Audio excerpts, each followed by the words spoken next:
Oh, what a day! What a lovely day!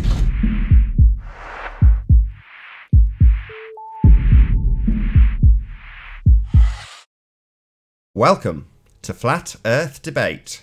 I'm your host, Nathan Oakley, and if you're new to this channel, or you've not done so already, be sure to subscribe and hit the bell notification icon to keep up to date with the Flat Earth Debate. If you would like to support this channel, there is a super chat that runs alongside each of these shows while they're live, and there's also a PayPal link in the info box below the video once it's rendered. But most importantly, if you would like to join the discussion, simply mute the page you are currently watching, then click the link in the info box below this video to join the discussion and express your views on the shape of the Earth. If you do join, please don't swear. If you do, you'll be ejected, and if you are, please don't try to rejoin the stream using sock accounts. You'll be warmly welcome back on the next stream. Please also share the show. Sharing the show obviously increases the live audience, but this in turn increases the chances of a more diverse panel. So please share the show. And one last time, if you're new to the channel or you've not done so already, be sure to subscribe and hit the bell notification icon to keep up to date with the Flat Earth Debate. Now we are joined by Chocolate Sayin, John and Anthony. How you all doing? Hola. Hello. Yo, yo. Hello, Passus John. los. Any signs of curvature, lads? Oh, Do we have no. to do this again? Yeah, every time. Chris Monk. Oh, god damn. Oh, why did I ask?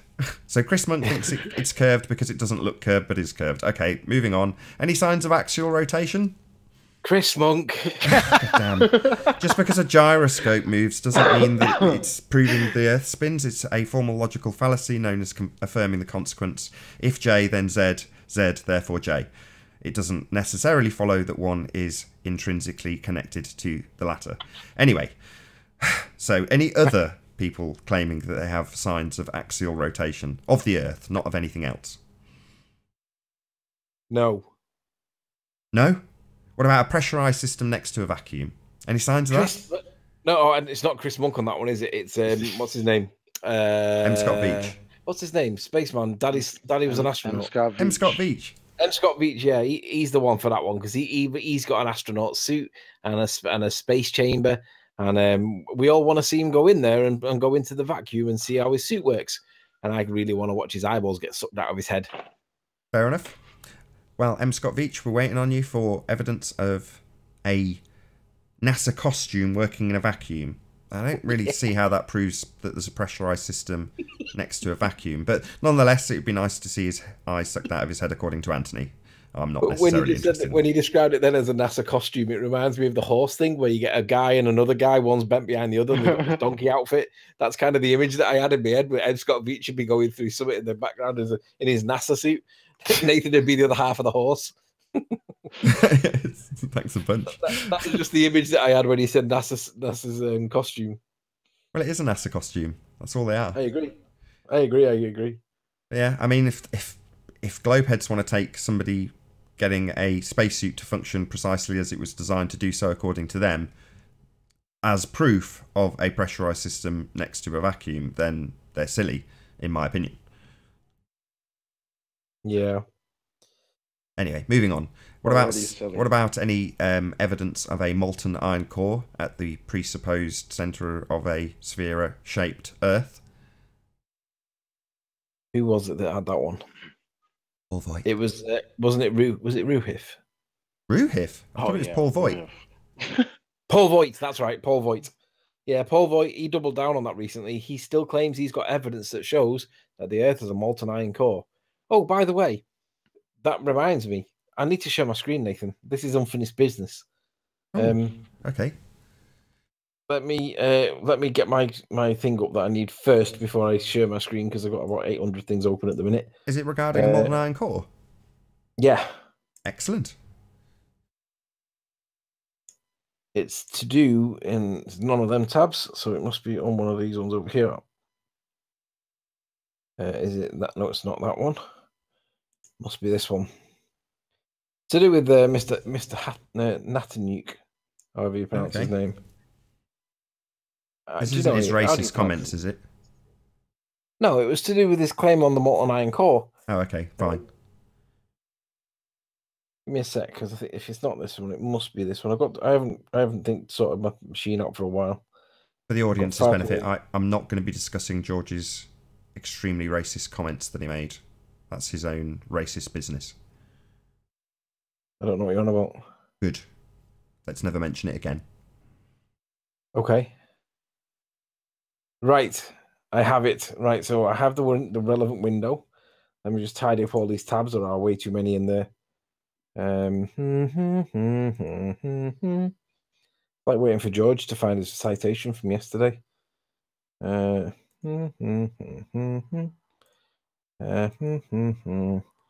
in there. Get rid of that. Okay, I know what you're talking about now, so it's kind of worth the wait. Yes, it is.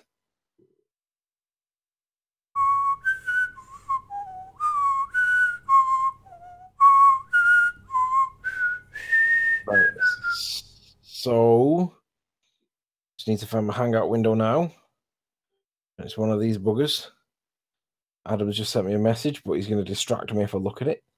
So I'm not going to look at it, Adam, so you'll have to bear with me in a sec. He has a link he can join. Right, so I need this one. Ta-da. All right, so ready when you are. You're up. Right, so in debate 372 with regards to the molten iron core, George Natanuk says, "Oh my, such a nowhere discussion. Check out Ampere's law and the Boyd-Sivart laws regarding how current flow generates a magnetic field." Now, I had not heard this before, and I wanted to see what this was, so I'd done what he said. I checked out Ampere's law and this Boyd-Sivart law, and the Ampere's law says, quote, "The magnetic field in space around an electric current is proportional to the electric current which serves as its source." Well, if there's supposed to be an electric current that's serving as its source, where would that current be coming from? Because if there is an electric current, it needs to be being perpetuated from somewhere. But where is it coming from? So Ampere's law is subject to there being a current. It doesn't tell you that there is a current being created. It's subject and dependent upon there being a current there in the first place. So Ampere's law is not going to help George in his quest because it's already assuming it's already based upon the currents being there in the first place. So the Ampere's law in relation to the shape of the molten iron core is a non-starter because we want to see that it perpetuates. Not that there is one there. We want to see where it's coming from, and it has to self-perpetuate, which is the problem. And the other point that he brings up was this Boyd-Sivart law, which reads, it's an equation, right? So it's an equation. It's not even empiricalness. It's an equation that describes the magnetic field created by a current carrying wire. Now, obviously, in the heliocentric model, Earth doesn't have any current carrying wires, so this wouldn't even apply either. Yet George Clay states, "Oh my, such a nowhere discussion. Check out Ampere's law doesn't apply, and the Boyd-Sivart law doesn't apply regarding how current flow generates a magnetic field." Well, the point is, George, where's the current coming from? Because on your model, it must self-perpetuate. Otherwise, it comes from an external source. And on your model, it doesn't come from an external source. So I'd like to know where the self-perpetuating evidence is, George, please. So that's me done. Anthony, didn't we already go over this yesterday? Well, we went over it, and George came in, and we didn't get a chance to deal with it because the whole hangout got dominated, rightly so, by his assertions based on what he claims he did and did not do in regards to Brian Mullen. But in any event, we didn't get to the end of it because that was going to be the conclusion of his presence, and obviously we never got there. He ended up leaving, which is fine. If he gets a bit too much flack for him, he is going to obviously leave. So it is what it is. Fair enough. Okay, can we move on to evidence of Earth radius? Any signs of R, gentlemen? Anthony? I believe not, no. I thought you said Chris Monk last time. I know, I did say it. I don't want to say it again because I can't be bothered going through it again. Okay, Chris Monk. What's Chris Monk got to say about R exactly? The it's the gyros in the navigational gyroscopes apparently show that there's an R, and also the infrared. No, not the infrared. What were they called now? Fiber optic gyroscopes also prove that there is an R, apparently, according to Chris. And I don't know how he gets to that conclusion, but he's made that conclusion, and I'm dying to see what else is out there in regards to this, because it seems to be obtuse that you can connect a fiber optic gyro with the radius of the Earth. And let's remind everybody the radius is the distance from the very middle of the ball to the outside edge in any direction, up, down, left, right, in, out, all the directions. That's the definition of a radius. So I don't know how he gets from the fiber optic gyro to the radius of the Earth, but he has made a causal connection in his mind, and I'd really quite like to know what's going on there. Fair enough. Right, I gravity. would love for Chris to come Any in signs here of gravity? and- Oh, sorry, my bad. Still on R.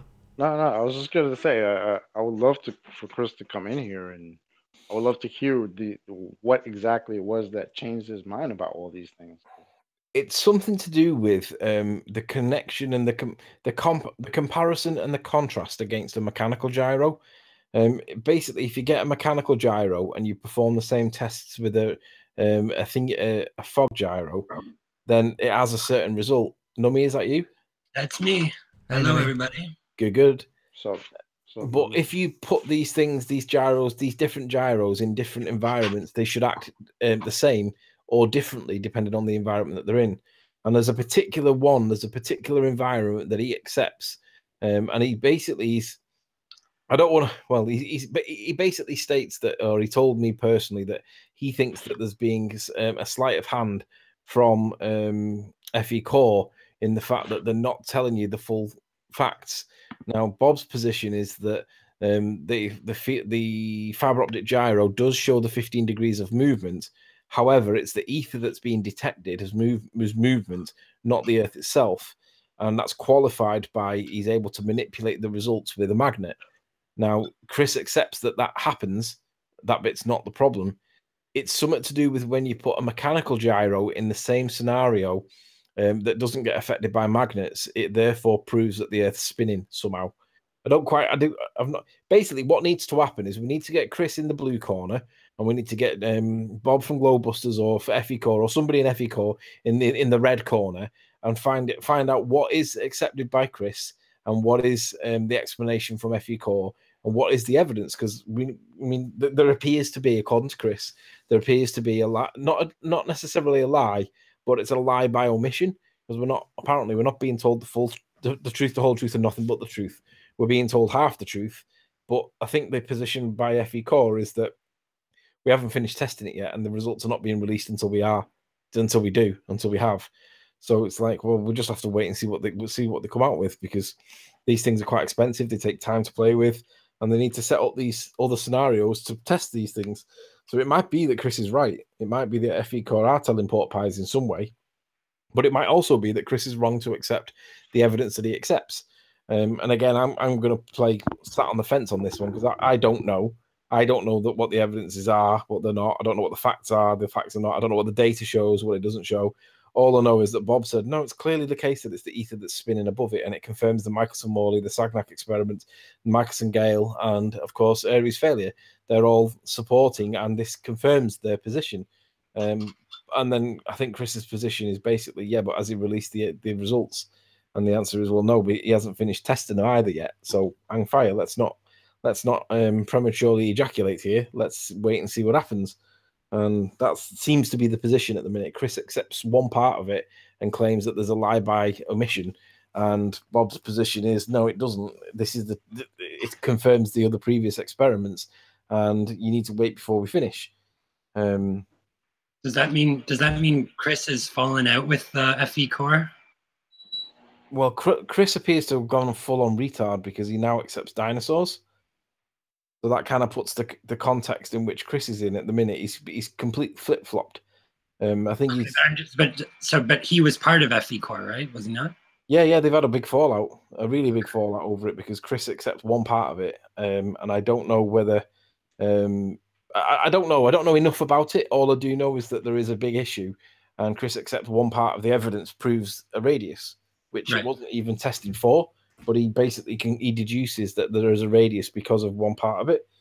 And I don't know. All I do know is that it is something that does need to be addressed because, I mean, if there's a fallout of such magnitude, then people are going to want to know why. And it can only be one or the other. It's either black or white. There can't be a grey area. It's either that or not. So all I want to know is who's right. Is Chris right for his view or is Chris wrong for his view? And if he is wrong, why is he wrong? Because it is complicated stuff. It's all to do with Gauss chambers and Faraday's cages and repeating the experiment at 90 degrees and passing a current through these things. And I think Anthony, I think there's another aspect to it as well, which is just that I would assume that there's some kind of like software component to this device, right? Like, no, I don't believe so. Or maybe there is in terms of the data extraction of the movements, the accelerometers or whatever. So it's kind of a bit of a black box, you know. I'm just saying that you'd want to take a look at all of that as well, not just the. I honestly do not know what the ins and outs of it are. All I do know is that Chris now accepts one thing that he thinks proves the other. So if P, therefore Q, Chris is on Q because of P. So it is a logical. What is it? What is it, Nathan? Confirming the consequent. Confirming the consequent fallacy, affirming the consequent. It's a formal logical fallacy. Okay, sure, but I would still, I still think it would be a pretty interesting result if it was in fact measuring something moving at 15 degrees without saying what we could conclude from that. I mean, it wouldn't have been what I would have expected if that is the case, right? Yeah. I wish Chris would come on here and discuss it with I wish Chris would be. Like, I want to put it out there to Bob to invite Chris on Globebusters to be able to address this, because I think there's enough meat on the bone for the fact that they've had a fallout over it. And although it's been like polite and friendly to some degree, I know it hasn't been properly, but there's not a lot of people that actually know about it. There's enough meat on the bone to say that this is worth talking about, because, I mean, let's be honest, if it is true that he's joined the ball again now, wouldn't he be the only guy ever to have done it? If I don't know whether we can include Tiger Dan, because nobody really knows what happened to him. He could have died, as far as we know. He may not actually be alive, but ultimately, some people say that he's joined the ball. Well, maybe he did, but he hasn't come out and said it, and we want to know the reasons for why. But in any event, Chris would appear to be the first one to jump ship. Isn't this deja vu all over again? Didn't I already go over this? I'm not presenting this again. This argument's dead, right? Yeah, I know, but it's enough. It's alive enough for people to change positions. Oh, hold on, which argument do you mean, John? The Coriolis effect. Yeah. I think we're just discussing Chris's relationship to the FE core and what's going on there. I mean, I think we are all on the same page in terms of Coriolis effect and things like that. Yeah, so why even worry about the gyros? It's like beating a dead horse. Let's kill it some more. I'm not worried about that. I'm just curious about Chris, because he was a pretty amazing part of this community for a while, right? So this is the first I've heard about this, and I was just I want, me personally, regardless of, even though it's affirming the consequent fallacy, right? I accept that something's moving. I want to know, how are they proving causation? Because I want to, and obviously within the scientific method, you have to manipulate the independent variable. I get that. But I also accept that a speedometer in a car shows that you're moving at 100 miles an hour. Now, do you need to know that your wheels are moving at 100 miles an hour, or that the ground is moving underneath you and you're stationary at 100 miles an hour? Well, yeah, you kind of do. And can you work that out otherwise? Well, you see it from the outside perspective. You see it from the inside perspective, but it's not the same with the Earth. But at least we know something's moving. But hey, we can see that with the stars anyway. We see the stars moving above our head, but we're told that it's the stars that we're stationary, and it's the stars. We're told that it's the stars that are stationary, and we're spinning, not the way that it appears.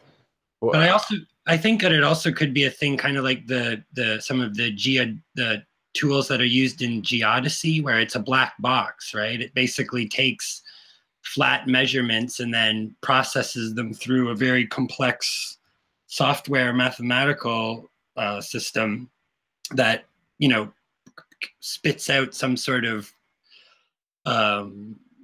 globular interpretation, right? And it could be that these it's possible that these ring laser gyros or these fiber optic gyros are kind of doing something similar, because you'd really want to like understand how the device works, including the software, right? Like I'd like to see someone really cut into that as well, because it could just be that they could just put in like a mathematical compensation that would allow the device to work normally while just telling you, yeah, there's 15 degrees. Like you could just, write that into the script of the math somehow, right? Like, because you're not able to actually look at what's going on inside the device, right?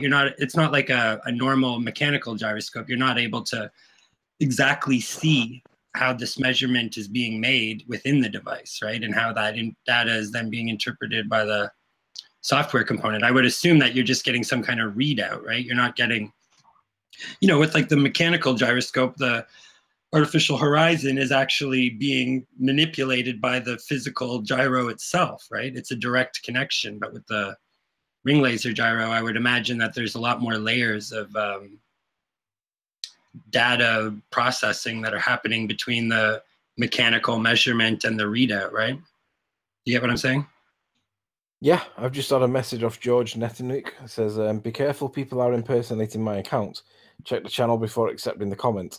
I did not try to join, nor have I commented until now. Racist comments are not mine. We have our disagreements, but I would never try to porn bomb or snipe anybody. I do not approve of such tactics, no matter how much I may disagree with you. I'm having internet problems at the moment.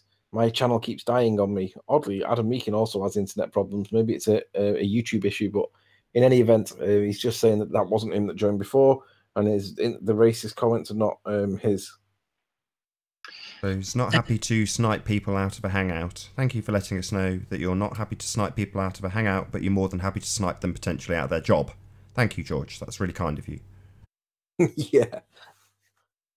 Anyways, I love the ethical compass that George has. We know that they go to great lengths, especially using digital software, combined, just basically with software, they're able to create the illusion of the globe, right? And they go to great lengths to do this, using the whole subject of geodesy is presumably created just to support this hoax. So it's like that could be Rafe. That could be something that that's being built into these new generation of gyroscopes, because there's a concern there with the mechanism of the mechanical gyroscope, right? That it actually is a kind of a way that you can discover the non-curvature of the Earth for yourself. So then they claim that these gyroscopes are more sophisticated. And well, can I just say something that's really pertinent that Awake Souls did recently? Now, I'm not Awake Souls' biggest fan at all. I have the guy blocked. I think the guy's a moron. However, he did bring up a really good point against one of Soundly's videos. When Soundly was doing these drones that rise up and drop down videos, he showed basically Awake Souls cited one of the videos, and he said, look, the horizon here with the waterline is not straight across the image. On one side of the bridge, it's at one height. On the other side of the bridge, in the background, it's at another height. So this cannot be a real picture. In some way, it's been doctored. And when he made that point, and I looked at it, I just thought, absolutely brilliant. So shout out to Awake Souls for that one piece. The rest of the time, you're a Burke, but on that one piece, you deserve credit.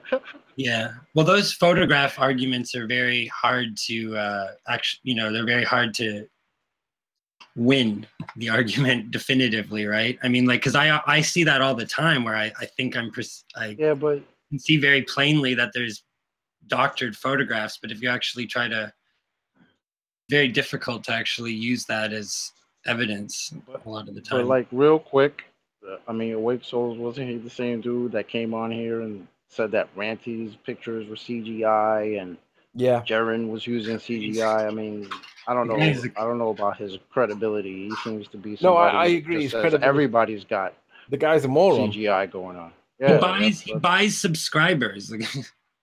Yeah, exactly. So, Like, yeah, but on that totally one point, totally out to lunch. Totally out to lunch, that guy. on that one point, I agree with him. If you look at the horizon shot of Soundly's drone footage, the water lines are not level. Yeah, can't be the case. Yeah. Oh, yeah. At that point, yeah, you're right. That was a good point. I agree. So I'm not. That doesn't mean he's exonerated from all previous offences. I'm just saying on that. No, I get that. I get that. I'm just saying, a like, clock is right twice one a of day. those guys. A broken clock Exactly. right twice a day, right? Exactly. No, Damn you! I was exactly. going to say that, That's what I was Nami. thinking. I was just waiting for a pause. I was waiting for a pause to say just that, you sod. So Sorry. Awake Souls is that clock. He is the flat Earth clock. He's right twice a day. Not a military clock. For the rest of the time, he's wrong. Well, yeah, I mean, I agree with him that the Earth is flat. So, fundamentally, we're I do agree with that. really deep on the same page. But I don't know. Every time that guy ever came in here, I was just like, wow. Seems like he talks about it being a flat Earth thing. But he talks about it being a simulation. The simulation requires energy to maintain, because you need to power the image, and you need to power the system. So where's the power? Yeah, well, it's a bit of a Deus ex machina kind of. I don't know if that's the right way to say it, but it's like it's an unfalsifiable claim. For the most part, like if your whole model is going to depend on accepting that it is a simulation, but you have no actual evidence that it's a simulation, it's a pretty weak argument, right? Like it could be a simulation, but we'd never know. Well, also as to whether or not the Earth is moving and or the ether is moving, if the Earth is moving below the gyroscope that's set, then the gyroscope will precess based off of the movement of the base relative to the Earth. The Earth is moving the base of the gyroscope, and the gyroscope is precessing due to, resisting, movement from the solidity of space or whatever. If the ether is moving, then, you're just going to have the gyroscope, precess without the base moving. But if you can feel appreciable movement from something able to displace the gyro, shouldn't you feel some sort of wind effect as well if it's, solid enough and displacement T enough to move the free moving gyroscope? So I mean, it doesn't mean that you'd have a gyroscope either way, but if the ether is moving and it can be noted on a gyroscope, you should note it with a solid wind of some sort if it can displace a gyro. So this ether, if it exists, may have different properties than what we're used to. Is there a like when they say the ether? I mean, do they have a definition of ether? Because how can you argue the ether if you don't I don't even know what the ether is exactly. In science, the ether doesn't exist. That's why it's dismissed. But I mean, is there some kind of definition that anyone has, whether science, whether it's accepted by mainstream science or not? Because I'm not clear on what the ether is. Well, it's just there's multiple theories about it. You can liken it, if you're going to think about it in your head, as water, the water from which everything is made. And then a solid object can come out of this, mass of electrons or whatever and solidify into a solid object like an ice cube freezing in the water. And that'll be a solid object if it, reaches, energetic stability. It'll freeze out of the water and make an ice cube. That's what the ether would be like. It can, make up objects, I guess, or something like that, flow through objects, and, it's everywhere, so it's not like you're really going to notice it. It's just part of it. It's like, how would a fish know that he's in water until he gets in a new medium? It's the same thing with the ether. It's everywhere. And, so you get into different theories with that. And the absence of ether, I don't know if that's possible. I would theorize that the absence of ether would be like a true vacuum. The type of vacuum that crushes, that big metal tank that you saw. That's a real vacuum. A partial vacuum can be probably attained by, evacuating it of air. But there may still be ether in there. That's, the thing. So some of these experiments where light is transmitted, quote unquote, in an evacuated tube without air, what if there's ether in the tube that's transmitting the light? Otherwise, the tube would probably crush, wouldn't it? So the ether is like a field. It's like a field theory or something. Like it's kind of like the field that surrounds us. Some kind of underlying medium that everything. A substrate. Okay. But Yeah, so why should right, why yeah. so why do people believe why do people subscribe to this theory? Like, what's the main arguments for it? Well, they say light is a wave, but for a wave to propagate, just like the other dude on here said, a wave needs something to wave if it's going to propagate in a wave. It needs something to wave on. Otherwise, what is it waving on? Waves usually need some sort of medium to propagate. Most of the stuff that we talk about in physics or whatever need waves to propagate. The only thing that doesn't really match that, as far as I can tell, is light for some reason, but that's only because you throw out the theory of the ether. And that goes into, this experiment, that. Waves are made out of tension, right? Wave is made out of a tension within the medium. So I don't think that light needs a medium necessarily, because it moves in straight lines. Apparently, it doesn't seem to act like a wave. Waves are dispersing all the time. You can't have a wave that just maintains its intensity for like 100 miles in one infinitesimally thin line direction. Like, that's not how waves are. Waves are constantly redistributing all of their energy in a. Hey, can y'all hear me? The universe square law. Can y'all hear me? Hello. Yeah, we hear you. Good to have you. Hey, real quick, I just wanted to say something. You were asking for the definition of the ether. How I understand it is basically the ether is a fundamental medium through which light permeates. Okay. Yeah, science doesn't acknowledge that it exists. But is there evidence it exists? Well, we see stars, right? Science isn't acknowledging it. Where's this science at? No, I said science doesn't acknowledge it. There are experiments that going one way with the ether comes back slower than light going with the ether this way. They've set up, interferometer experiments where the light, bounces around and is reflected, and the light comes back slowly against the ether in these experiments. And so Sagnac reproved the ether, but you have heliocentrists interpret the experiments, adding all sorts of stuff to prop up, the heliocentric theory. So it looks like there are, slight clues to some sort of medium being, there to propagate the light, that's all around us, whatever. So is the ether like quantized? Is it particles? Or no, it's like it's just a medium. Don't look at it as particles. Look at it as a medium. And a medium is usually particles, right? It's a lot of particles. That's what like if we're using water as a medium for putting light through it or something, it's still particles in the end. I mean, usually a medium refers to particles. Like, actually, there must be particles in it, but I think it's just I'm just wondering what they're saying. Air and water are both mediums, but although they have particles in it, it's like it's just the thing that I don't know. I think you have to have the ether for light to propagate, although science doesn't acknowledge that it exists or accepts that you need a medium for light to propagate through. Where's the science at?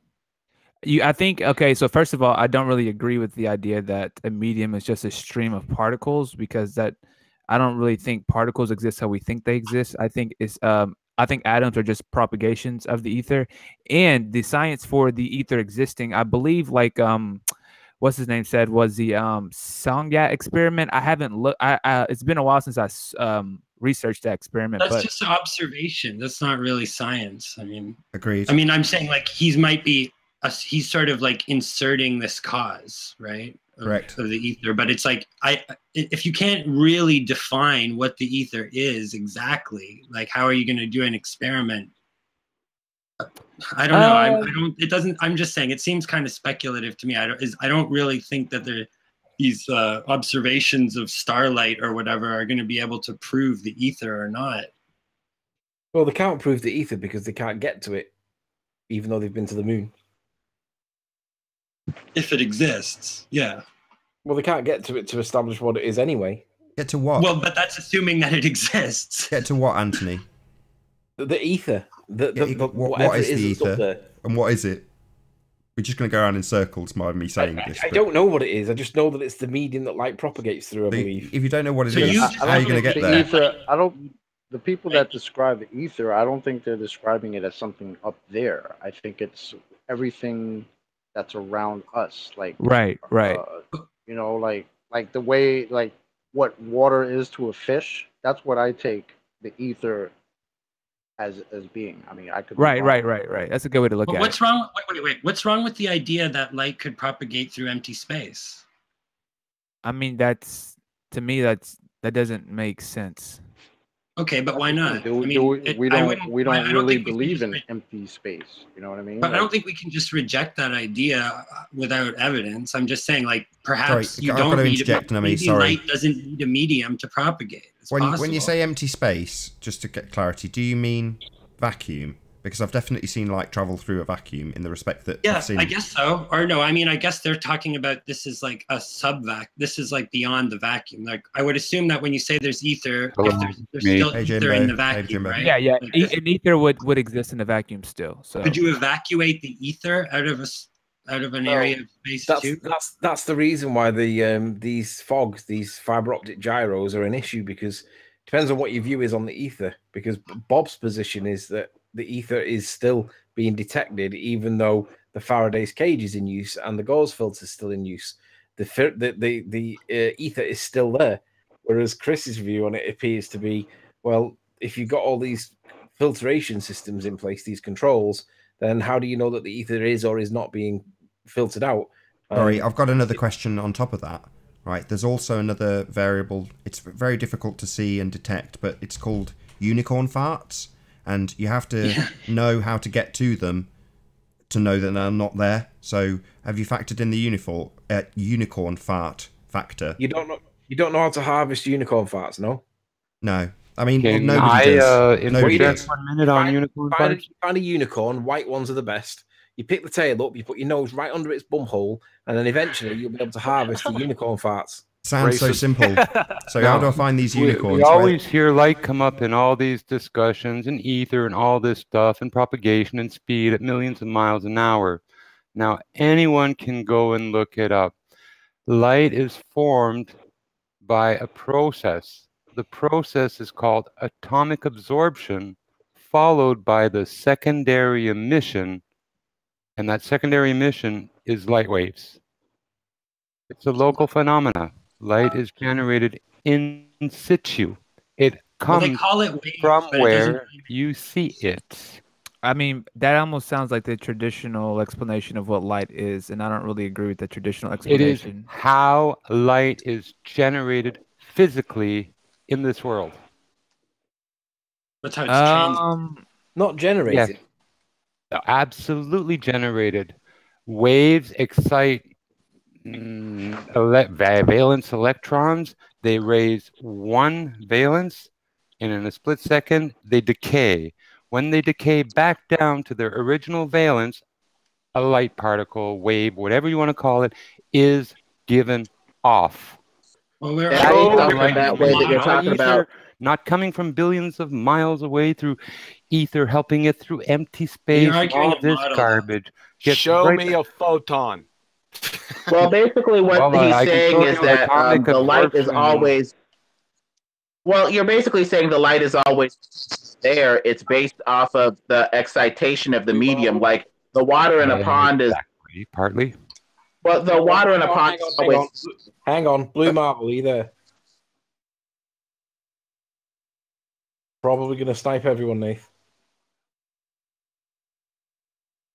Blocked him. Is he off? Yeah. I kicked him. He didn't say anything. To be honest, if it is the Blue Marble that I remember, he's like under 16, and after being on the show, bleated about him being a minor. So based on that, I wouldn't have him back on anyway. So how could we falsify the ether? Actually, the ether, to be fair, the ether was never proven to exist. It was just a postulation scientists worked with. But I mean, yeah. Yeah, but it has to be dismissed by science because everything else doesn't work then if they accept that the ether exists. Yeah, heliocentrism needs vacuums and gravity to keep things from flying off into the vacuum to work.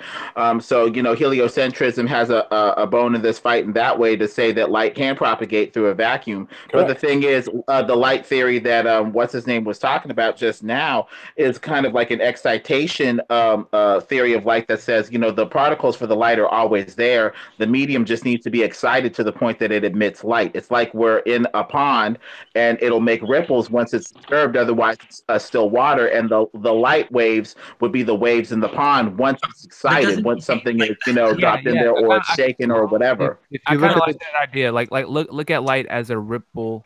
It's nothing like that, though. Well, if you look at stars and jars, like what so do they do? Why analogize? They take a wave, a sound wave, they point it at a jar or a glass with water in it, and it generates a light in a jar of water. But here's the thing: like you can't directly see light. You just see what light is on. So no, you can directly see light. Source. Light is what all you see is light directly. That's all. You have a photo sensor. Like I say, the point is, how is the light created in that jar, in a jar of water? It's a wave that excites something, and you wind up with light in the end.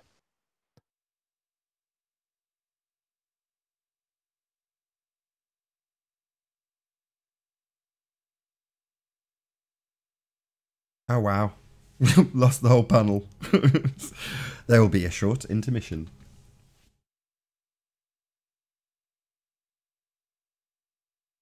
Welcome to the show.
Okay, so the link is now back out on Skype. I'll hold off putting it out publicly for a few minutes just till we get a few guests in so we don't get overrun with snipers. We must have hit a nerve.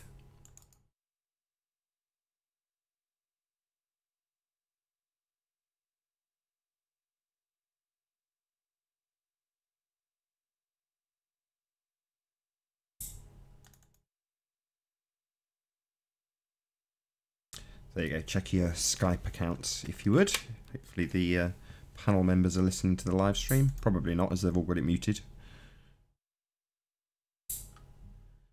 I've got about a bazillion messages in Skype. I'll have to get back to these.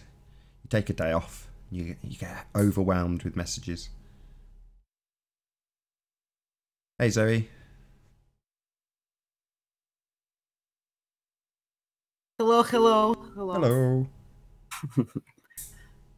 Joining to add. That's weird. It says some of them can't join the call. That's bizarre. It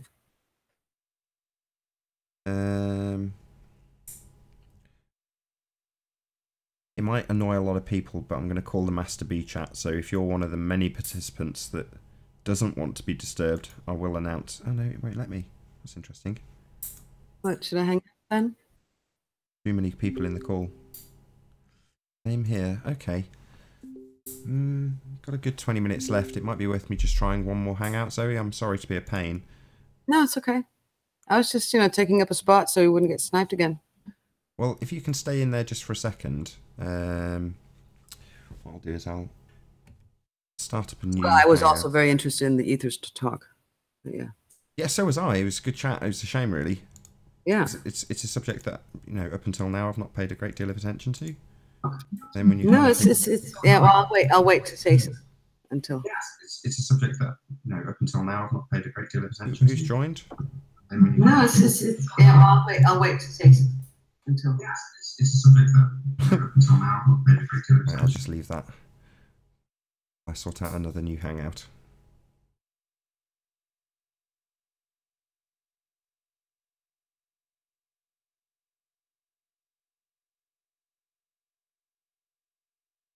My apologies to the audience for the extended intermission.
Right, let's try that again. So I'll publish yet another link. There you go. Hopefully that one will work. We shall see. If not, I'll have to go to plan B. But it's in the Master B chat. For all who are paying attention. Hopefully you've not all lost interest. Oh no, everyone's coming back. Hooray! It worked. Don't know why that last one went wrong. Sometimes that happens. It's because you've had a few days off and you've forgotten it already. No, it wasn't my fault. Heaven forbid. No, I take full responsibility. It was probably something I did. Did you see somebody? Did you see whoever it was that sniped everybody? Was it? Do you know who it was? I'm pretty sure it was Zoe Scribner. I have a suspect. Who do you think it was? You see, the last two snipings, Adam hasn't been in here. That's true. Yeah, that's true. You shill Adam Meakin. To be honest, I wasn't paying too much attention because I was busy doing something else to do with vehicle detailing and stuff. But that was my new interest. But what I realised is that by not paying attention enough, people get suffered. Hey Zoe. It's a secure. How you Hello. doing? Hello. Hello. It's a secure feeling having you watch our backs, Anthony. I know. I should be paying more attention, but I don't get paid enough. I want a pay rise. Yeah, you pay monkeys, get peanuts. Don't you mean you pay peanuts, you get monkeys? No, I don't. Oh. So this one says we're off air. Are we off air or are we on air? We're definitely on air. Oh, that's good. So. Hi, Mom. It's been one of them. It's been a bit of a weird hangout. Corbin. Yeah. Did anybody see the eclipse? I got like total cloud coverage. Hey, Plain Truth. Hello. Hey, guys. Hey, Travis. Hello, hello. What's up, man? That was a very interesting talk about the ether. Oh, came in late? Oh, you didn't hear it? No, I just came out of the mountains. I just got coverage and the link popped up, so I thought I was catching it early. Out to Brandon Toy. Basically, none of us know what the ether is, but it's just something that we apply. You know, we think that sound and light has to go through something. It has to be carried by something. So, what's the ether? What about the ether? It could go through the ether. You know, like we're on the air. You know. Shout out to Brandon Toy. Thank you very much for the super chat. Much obliged. Where does this word come from, ether? I don't know. It's something that's it's like effervescent, or what do you call it? It's something that is etheric. Etheric, yeah. But it just means the upper atmosphere. I actually think that it's a Greek root. It's a Greek something. It means to burn. Oh. Yeah, it's reefer. You just dropped the R. But maybe it was okay. But it's either, right? It's like either or. Yeah, A-E-T-H-E-R. Ether. Ancient cosmology, the element that filled all space beyond the sphere of the moon, constituting the substance of the stars and planets. Like black matter. Conceived of as a pure form of air or fire, or as a fifth element. Mm. Yeah. In Chinese, what do you call it? It's the fifth element. It's magic air. In the 17th century science, it was a scientific word for maybe it's the fourth. An assumed frame of reference. So I'm guessing they're meaning the kind of like universal frame of reference that came before general relativity. Yeah, it was definitely before that. Interesting. So, Numi, what's your position then? Do you think that the ether does or does not exist? I don't have any reason to think it exists, but I don't have any proof that it doesn't exist, but I don't see that light necessarily requires a medium to transmit. I mean, that's the assumption that sound and light needs a medium. Well, sound needs a medium, but I mean, why would sound need a medium? Well, because sound is an oscillation of air, right? Sound is a much simpler problem than light. I mean, we can experiment with sound. We can thin the air and then see how sound behaves, right? So we know, like, have you ever seen that experiment? They put like a ringing bell inside of a vacuum chamber and then they evacuate it, and like as the air gets sucked out, it gets quiet, and then when it reaches vacuum, you can't hear the bell. Yeah, and the same happens with the high altitude balloon footage if you get a camera with a bleep. Right, yeah, but we can't do that kind of an experiment with light. No. Was it a cowbell? Yeah, but isn't it I thought it was the sound that the ether was. Because we need more cowbell. Ether. Yeah, we need more cowbell. Yes. In the ether. I wonder if we sent a channel Q up high enough, would we actually not hear her speaking? You know, like the lips would be moving, but we wouldn't hear any sound coming out. We should try it. Awesome. Okay, but here's the thing: like, is it a well-founded assumption to assume that light needs some sort of medium to transmit? I mean, what is that really based on? I'm not saying that I'm not saying this like I know. I'm just saying that. No, we're all just thinking here. We can, like what you're saying, like we can't transmit sound through a vacuum. We can test that. Yeah. But we can transmit light through a vacuum. No, not according to Deceive McClown. Get your story straight. He's saying you can't put light through a vacuum? No, he says the speed of sound in a vacuum is constant. There's no, Get up to speed, man. Hang on. Deceive McClown says the speed of. There's no speed of sound in a vacuum, right? Is that what you just said? The speed of sound? No, I think it was the speed of light, wasn't it? The speed of sound is just the speed of the individual molecules of the air. Hey, vegan. Can y'all hear me? Hello. It's the average speed of the air molecules. John, could you clarify what you just said? Did you say that the speed of sound in a vacuum? The speed of sound in a vacuum is constant. Deceive McClown already said this. I mean, come on, people. And it wasn't a misspeak. Did he actually say that? He did say it, and he was backed up. It would be a misspeak. Well, no, he did say it, and he's been backed up. So since then, other ballers have come on the panel and said, "Yeah, that's right. It's zero. That's constant." No, that doesn't exist. That means it's not. Well, they would. But like I say, I've just got to reassert what they say. You know, people like Brenda and others have said, "Well, yeah, duh. it's constant because it's zero, and zero is a constant. So they're like, yeah, its movement is constant. It's not moving. That's what they're saying. Retarded. Yeah, In essence. because curve means level. So if you talked in a vacuum at a certain speed and then you start talking faster, it would travel at the same speed. If they talk faster, I think that's a bit of a false equivalency. You can talk as fast as you like. I don't think it will change the speed of sound. No, but getting back to this, because some of you guys seem like you like this idea of the ether, but I'm just saying, like, upon what is the sort of basis that you would assume that light would require a medium? I'm just curious about that, because I don't have a hard position on it. I don't see any reason I should believe that there's ether. Yeah.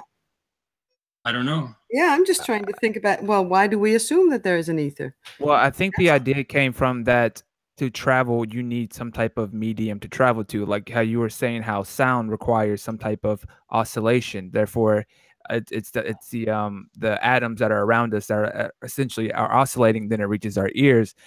Same with light. Now, I never really, I guess, postulated the idea of light traveling through nothingness. But in my mind, go ahead. But wouldn't the ether travel through nothingness? Like something's traveling through nothingness, isn't it? Like, so no.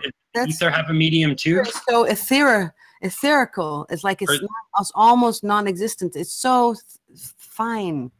But yet light needs it. But is the ether like a static field, or are the particles moving like a gas or something? Well, the thing is, it sounds like you're trying to quantify the ether, like you're trying to reduce it to a particle. But the ether is fundamental, as in it's the fundamental medium. So it doesn't need a medium.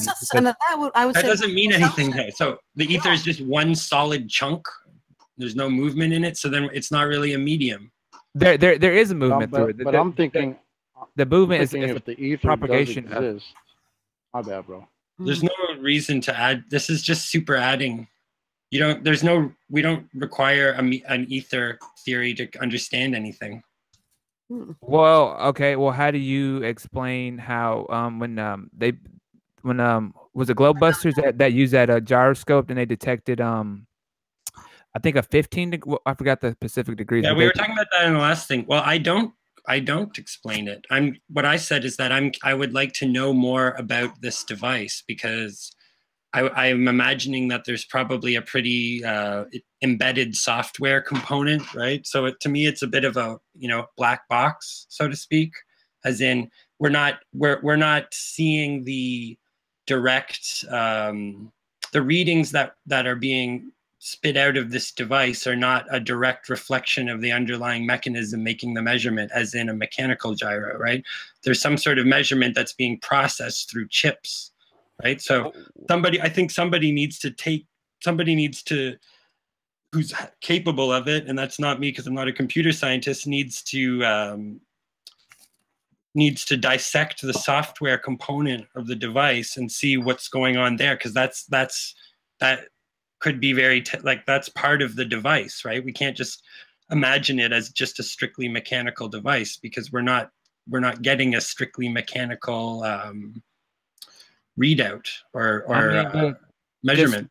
Just from a simplistic idea of the experiment, the gyroscope detected some type of motion. If you're saying that motion is not due to the ether, then you're going to be hard. Well, that's not what I'm saying. That's not what I'm saying. I'm saying that we don't know, like that we don't understand how the device works, and that there could be coding within the software component of the device that is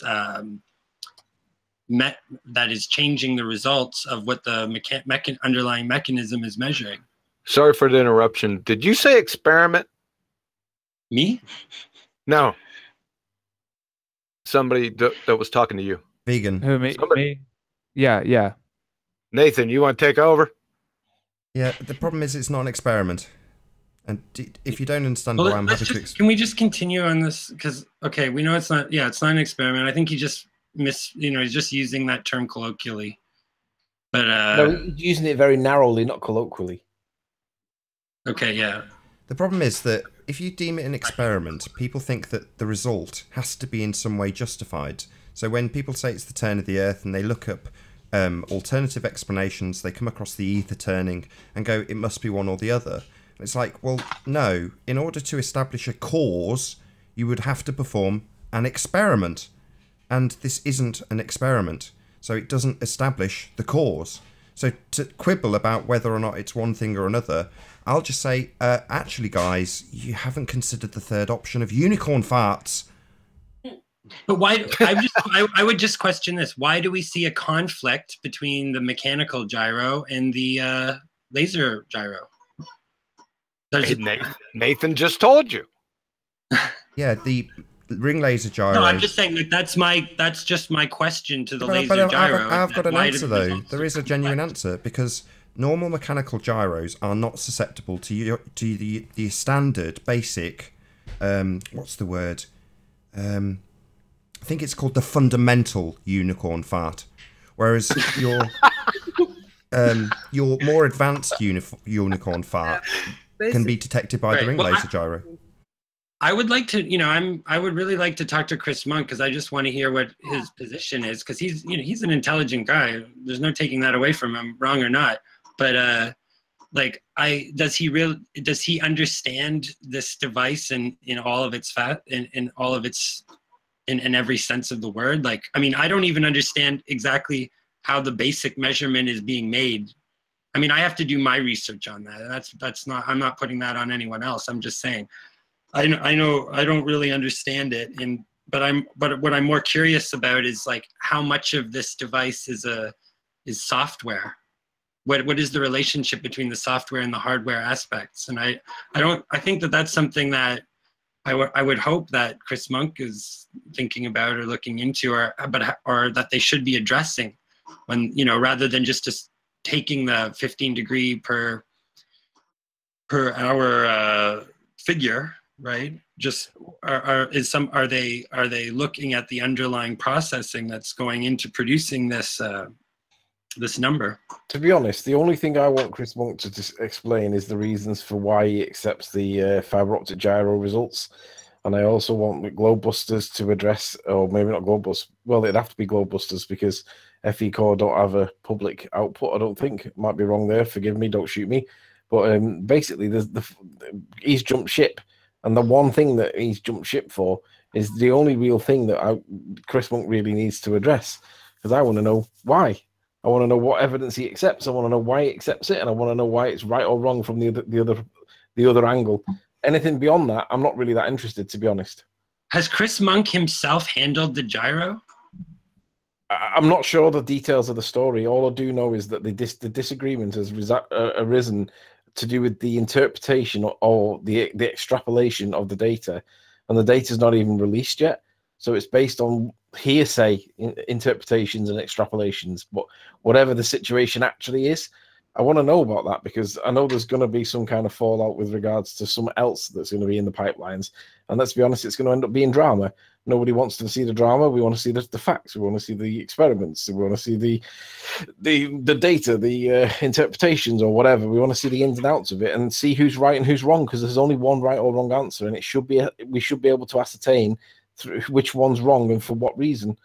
You know what's interesting is that, do you remember there was that Flat Earth documentary that came out, right? Which I saw because it premiered at the Toronto Hot Docs Festival, right? And they sort of tried to smear the Flat Earth research at the very, very end by showing Bob, I think it was Bob, on camera saying, yeah, we just did this laser gyro test and yeah, it showed 15 degrees per hour.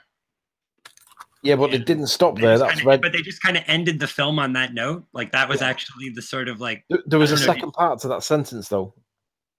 Oh, was there? I don't remember it. What was it? Yeah, it's a two-tailed sentence. It's not a single one tail. This is what Red's rhetoric misrepresents. It's funny. He did a hit piece on Jaren recently for cherry picking. Yeah, he commits to the exact same offence himself by quoting Bob as saying that the fiber optic gyro does indeed detect a 15-degree motion of something, but he doesn't tell people that it was qualified by saying it's detecting the movement of the ether above it, because but that wasn't in the documentary. They didn't include that. I know, and what I'm saying is Red's rhetoric is cherry picking and quote mining Bob on one part of the sentence, but not saying the other part.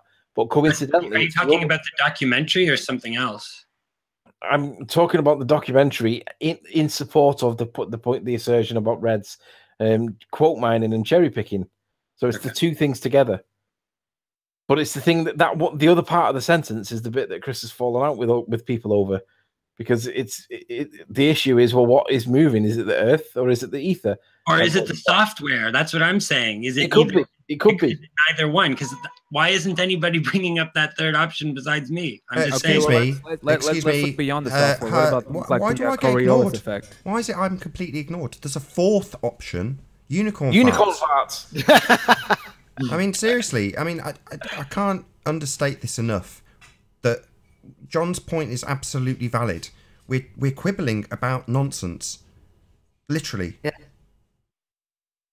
Yeah, that's what I mean by that. That the ether is something that we just assume. Well, no, I'm just talking about. Think about it anymore. We just, I'm not. I don't assume. I do not assume an ether person. I don't think everybody assumes an ether. But what I'm saying is more just like I'm just, regardless of viewing it as a scientific experiment or not. I mean, I'm not trying to propose that. I'm just saying, I'm asking for on the basis of why is it in conflict with the mechanical gyroscope? It depends. It's not always in conflict. It Tell depends, it depends on the environment that the set. Okay, unicorn farts, but no. No. If the thing is saying 15 degrees and the other one's not, there's going to have to be some kind of explanation. Right? Yeah, hey, can I butt in? I have a request. Sure. Can I butt in here? I'm sure they don't mind. With all due respect, Adam, if you're still out there, can you please snipe us again? Sort of a mercy killing motif, please. Yeah. We're just having a conversation. I don't see what the big deal is. I know. I mean, I've been a bit fallacious by saying unicorn farts, but I mean, the other day I saw a video where somebody had a slinky. Now, I appreciate that it's not the best equivalent because gyros have a practical application. However, this video showed someone dropping a slinky after it had stabilised, and I showed my sister replicated it with the slow-mo cam and just showed her what was happening. Now, you can say that that's caused by the ether, or you could say it's caused by rotating Earth. I realise that neither are a decent explanation, but it's the same in respect to the gyro, in the respect that it doesn't need any explanation at all. Well, no. Why it has a different result than the mechanical gyro could need an explanation. It may not need one. I'm just interested in what it is. Because this is where you have to consider the Elias effect, right? The mechanical gyro doesn't do what it normally does when there's is it a solar or a lunar eclipse? Therein lies the Elias effect, which supports the idea that the fiber optic gyro is picking up the thing that the mechanical gyro is not. Or the other way around, whichever way around it goes. But the point is that they do seem to support each other on some occasions. Sorry, on other occasions don't. Can you explain that to me a little more clearly? Because Right, the Elias effect is that the pendulum doesn't do what it should be doing, and the gyroscope doesn't do what it should be doing during the period of it's either a lunar or a solar eclipse. I can't remember which way around it actually is. But the fact that Elias effect is supposed to be an observed phenomena supports the idea that the fiber optic gyro would be detecting the movement of something, whereas the mechanical gyro does not. So if the Elias effect is a real thing and the mechanical gyro suffers through it during the Elias effect moment on an eclipse, then that lends weight to the idea that the fiber optic gyro is detecting the ether. But if you don't accept the Elias effect as a thing and say that that's just a load of nonsense, then it doesn't. But it's which one's true? It's ultimately there is 15 degrees of movement. So what's the conventional? Wait. What's the conventional? I just want to ask. Sorry, one more follow-up question, then you go ahead. Okay. What's the conventional explanation of the Elias effect? It's ignored.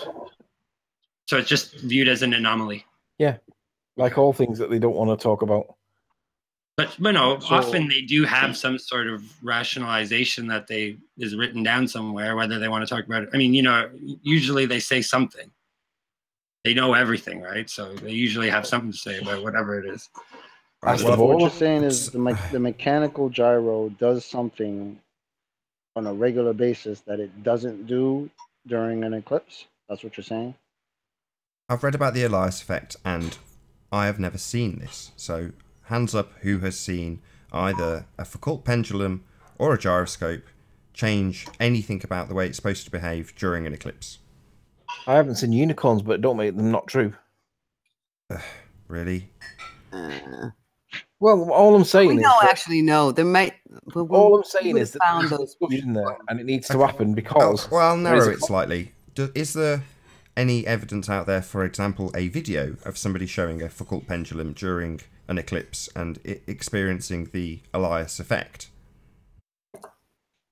Yeah, because I've never heard of this. I haven't seen any, but I haven't looked for it. So because I've read about it and I've heard people talk about it, but you know, what I'm curious about is like a gyroscope has a purpose in an aircraft, right? Like you do need a gyroscope in an aircraft, right? So if these two gyroscopes are giving different results in the same kind of situation, how is that playing out in terms of its utility as in flight instruments? I totally feel your question. I mean, as far as like what's the software picking up in that gyro that the mechanical one isn't picking up. I completely feel your question. Okay. Because how's that affecting? How is that affecting flight instrument readings? Right. If these two things are giving a different result, how can they both be valid instruments? Do they put that ring? What is it? The ring laser gyro? Do they use those in aircrafts? That's what they say. That's what they say. Yeah. That's what they say is the new generation of aircraft instruments are no longer relying on a mechanical gyro. Isn't that what they're saying? Can anybody back me up on that, or am I? No. I can't back you up. Interesting. Can't back you up. Yeah. I don't know. They're not claiming to use a ring laser gyroscope on the new generations of aircraft? I honestly don't know. I'm clouded by things that Wolfie says, because I think that the things that Wolfie says. I'll look it up. I'm pretty sure that they were saying that they're using it on the new, designed aircraft. Here's the thing: if gyroscopes are throwing us off, then we can look at things that are beyond gyroscopes. Like they're using it on the Boeing 777, the Airbus A320, F-16, Fighting Falcon, etc. So yes, they're claiming to use this as an aircraft flight instrument. Yes, I found the same article as you, I think. But yeah, absolutely. They're claiming it's used on a whole bunch of aircraft, a lot of them quite sophisticated fighters. So yeah, it's definitely in use. It definitely has a practical application. So yeah, from that respect, because it has a practical application, if it's showing a different result to what has been used for, let's face it, quite a long time, without any, I'm sure someone will correct me if there's been any airline disasters caused specifically by the gyro malfunctioning, but I doubt it. It doesn't seem like it would. Now, let's not even speculate. But the point is, it's been used for a long time successfully. So if this one is showing a different result, why? I think you're right, Nami. Because of the practical applications, not because of whether or not it proves the ether or the Earth spins. Yeah, I think it makes it actually more interesting that they're actually using this gyro and now I feel Nami even more. Like, what is in that software that's making that determination? Yeah, I just want to know what's going on. Yeah. I want to know. Yeah. Because if it's serious enough for there to be fallout, I want to know. Yeah, well, this is gonna be a point that people are gonna argue about. So, indeed that they are doing, because the alternative discussion that'll happen is the one between Tesla's Apple and I can't remember who. Oh, let me think now. The one that Antonio's getting involved with at the minute that's got nothing to do with Antonio, but he's taking it up anyway. That's going to be the next one. But no, basically, you can have the decision: do you want to pay attention to the drama, or do you want to pay attention to the testing of the fog gyroscopes? And my money's always with the gyroscopes one, because I'm not interested in the drama. There's only bottom feeders that are interested in the drama. So let's have the conversation before the fallout, so that the fallout that probably will happen anyway doesn't get the main headlines. Let's get the fog gyroscope having the headlines, and let's not have the drama making the headlines. That's my view on it. Is it gyros or gyros? See, I lean more towards doner kebabs. Is there any final points anyone wants to round out on? The gyroscope is an interesting instrument regardless, right? Because it is a, I mean, seemingly it's, you know, we've made arguments in the past that it seems to behave as one would expect on a plane, the same way that planes behave generally speaking, right? They fly straight and level, no Coriolis.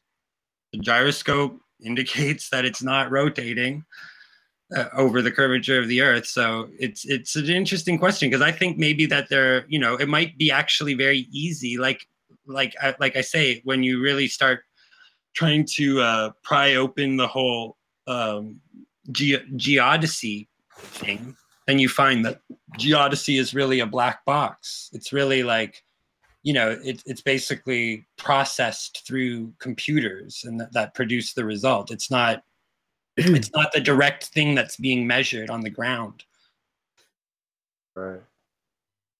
But and yeah, I don't know. I mean, if it's swaying people like Chris Monk, I'm. Are you guys still talking to him, or? Yeah, it's good. Why can't we get him on? Have you talked to him? Anthony and I have both spoken to him since he declared to us that he was a baller. I mean, we knew ages ago, actually, but there we go. Yeah. Oh, I didn't know that. But I'm like, you know, I mean, I don't care if he's like, I'm not upset that he's a baller. Like, I'd like to talk to him though. Right? I want to hear why. Yeah. I want to see the what he saw. Yeah, Nick writes in the chat here, Chris Monk Silai, Earth is neither flat nor stationary, from his Facebook. Any thoughts? Flat. And I will not. So he has turned around. Flip-flopped, yeah. Yeah, but why can we have him on? Well, what I want from him then is to tell us how he was wrong about all of his great flat Earth evidence then. Yeah. Like, or what's his how is he rationalizing his previous argument? I can probably give you his explanation for that. So his explanation is curvilinear perspective, which is to say that what we are seeing is light being bent into our field of view. So what we are seeing is in essence a flat plane by the way our vision and light works. But ultimately speaking, it is in fact curved. Wow. Huh. Okay. That's deep. So he's really like, was it this ring laser gyro that ultimately has swayed him? Like, that's the impression I'm getting, or is it just a host of factors among them? Well, obviously Anthony and I were on the same call, so I'm hoping he backs me up if he hasn't disappeared with his dogs. But yeah. Yeah, I mean, I asked him for his reasons, and one of the things that came up was the horizon. And, you know, I said, well, you know, the horizon does rise to eye level, notwithstanding perspective, which is something that we're starting to discover more and more about. That would be accountable, i.e. there's a slight drop, a couple of degrees, which is accountable with perspective. Same as most globe Earth proofs that claim curvature. It's usually perspective that's going to be at fault, I suspect, although in this instance, and geodesy, and in the case of the begging the question, proof of nothing, perspective hijacking curve calculator, perspective is actually the thing that you're observing. So, in that respect, you know, I can't see why he would do what he did next. I'm hesitant because I'm basically outing him for something that I felt he was malicious with, and that is to say that whilst discussing the horizon, he disagreed and said the horizon rising the way it does is only possible on a sphere Earth. And I said, okay, well, show me that in your model, because I just simply don't accept that. So he showed me, and on the first-person view, sure enough, the horizon rose to eye level on his sphere model. And then I pointed out to him that he'd anchored the camera in the same way that the Metabunk curve calculator does. It anchors the camera at the target position. So he was essentially replicating what Metabunk does in terms of their sleight of hand to make you look angled down at a single point. Obviously, you can see an expanse when we look out. We're not, you know, anchoring our point of vision as we tip back on a ball. It's absolute nonsense. But that's essentially what he did to tell me that the horizon does not rise to eye level on a flat Earth, and absolutely does on a sphere Earth. So his demonstration to me was enough for me to say, okay, I pointed it out to him, and he kind of muttered something to me, mutter, and I was like, okay, Chris, you're doing a sleight of hand. That's the end of the conversation. That was the last time I spoke to him. I really would love to talk to him. The only conversation at the moment that's on the table with regards to Chris Monk is, what are your reasons for jumping ship? On what basis have you jumped ship? What is it? And I want to know, because I want to. If it's strong enough for that guy to jump ship, then it has to have an element of truth to it, maybe, possibly, at least potentially capable to be truth. But I mean, I also want to know what the counter argument to it is, because if he's jumped one way, then I don't know what the reasons against it will be, because I don't. It's all based on the experiment, of which I'm not privy to, or nobody seems to be privy to. And let's be honest, if there's going to be a fallout from the Antonio camp in the next few days or weeks or whatever about some nonsense that nobody really cares about, let's have this as the headline. So if anybody's out there that's paying attention, let's have this as the headline so that the other fallout doesn't happen. I've no idea what you're talking about. Yeah, no. I've literally no idea what you're talking about. But in any event, in terms of in terms of Adam, if you're out there, sir, my God, man, I beseech you, take us out. No. I've kept it going for this long intentionally. We're well over the hour mark. But yeah, it's one of those. I see this ring laser gyro thing as complete folly. I've got to be honest. The only thing I saw it useful for was debunking the assertions made by Foucault in the first instance. So in other words, if you can show that a gyro does not do what Foucault claimed to have it do with a much more crude iteration of a gyroscope, then you essentially debunk their claim. But to then go forward and claim it as your own and start doing the same, affirming the consequent fallacy, to me is just wrong in itself. To then let that proceed into a full-blown row, I'm simply not interested. And in terms of Chris Monk, live and let live, man. Good, more power to you. If you're watching this, Chris, good for you, man. Everyone's entitled to their belief. It's no skin off my teeth at all. You know, I don't have a problem with him having a change in heart. I just want to know what the reasons for that change in heart were and how credible are they. I want to see the discussion. I want to see the disagreement. You were there when we were both on that conversation. You and I asked him exactly that, and we got our answers. You stayed in the call longer than I did. I got sufficient answers to see that what he presented to me was in opposition to what he presented in the past. For me, that's enough to think, well, either you're convincing yourself and, you know, you're buying the way they explain it, or, you know, I had no rationale beyond that point to say there's nothing other than a man being disingenuous here. But that was why I ended the call. And it's like, I can't remember who, but somebody along the line said, look, everybody's entitled to change their opinion. It might be the case that you have to flip-flop to put yourself in the other position so that you can affirm what you first thought. You know, in other words, in your own way, you play devil's advocate. And I've seen Chris do this. He gets very into his models, and whatever the model is saying, he will say it like that is the world. And we know what models are. They are pseudoscience. They're not the world we live on. But because of the nature of what Chris does, he has to invest entirely in whatever model he's examining. So in terms of what the stars do, he can model out the best model, according to him, is the geocentric model in terms of the stars.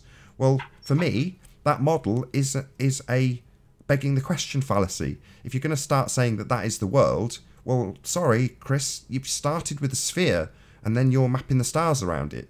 It's a logical fallacy. But if he wants to take that as the world, it's no different to any other globehead who says, we live on this model. Well, what model? Well, this spinning globe Earth model. It's like, no, I don't. I live on the flat Earth. That's where I live, and everything around me and everything I observe says it's obviously flat. Every journey I've ever done. So in that respect, it's like, well, yeah, but if you want to believe it's a sphere, good for you. You know, if you come and challenge us on our beliefs about it being flat, we'll present what we've got. This is what it looks like. It looks pretty flat to me. That's as much as we've got. Didn't he also talk a lot about plane surveys and things like that, and sort of had a pretty sophisticated understanding of that, and as an argument toward the flat Earth? Maybe. I just want to know. I want to know how he's canceling all of these previous checks that he wrote. That's all why I'd like to talk to him, like how he's rationalizing retractions on all these different, because I mean, you know, he made a lot of different kinds of arguments that most of them were pretty good. I don't have a problem with him jumping ship. No, I don't have a problem. I think that, listen, I think Chris is an honest guy, and like at a certain point, when we're honest, we don't even decide what we think, really. Like, you know what I'm saying? Like, he probably just really thinks that. So what are you gonna do?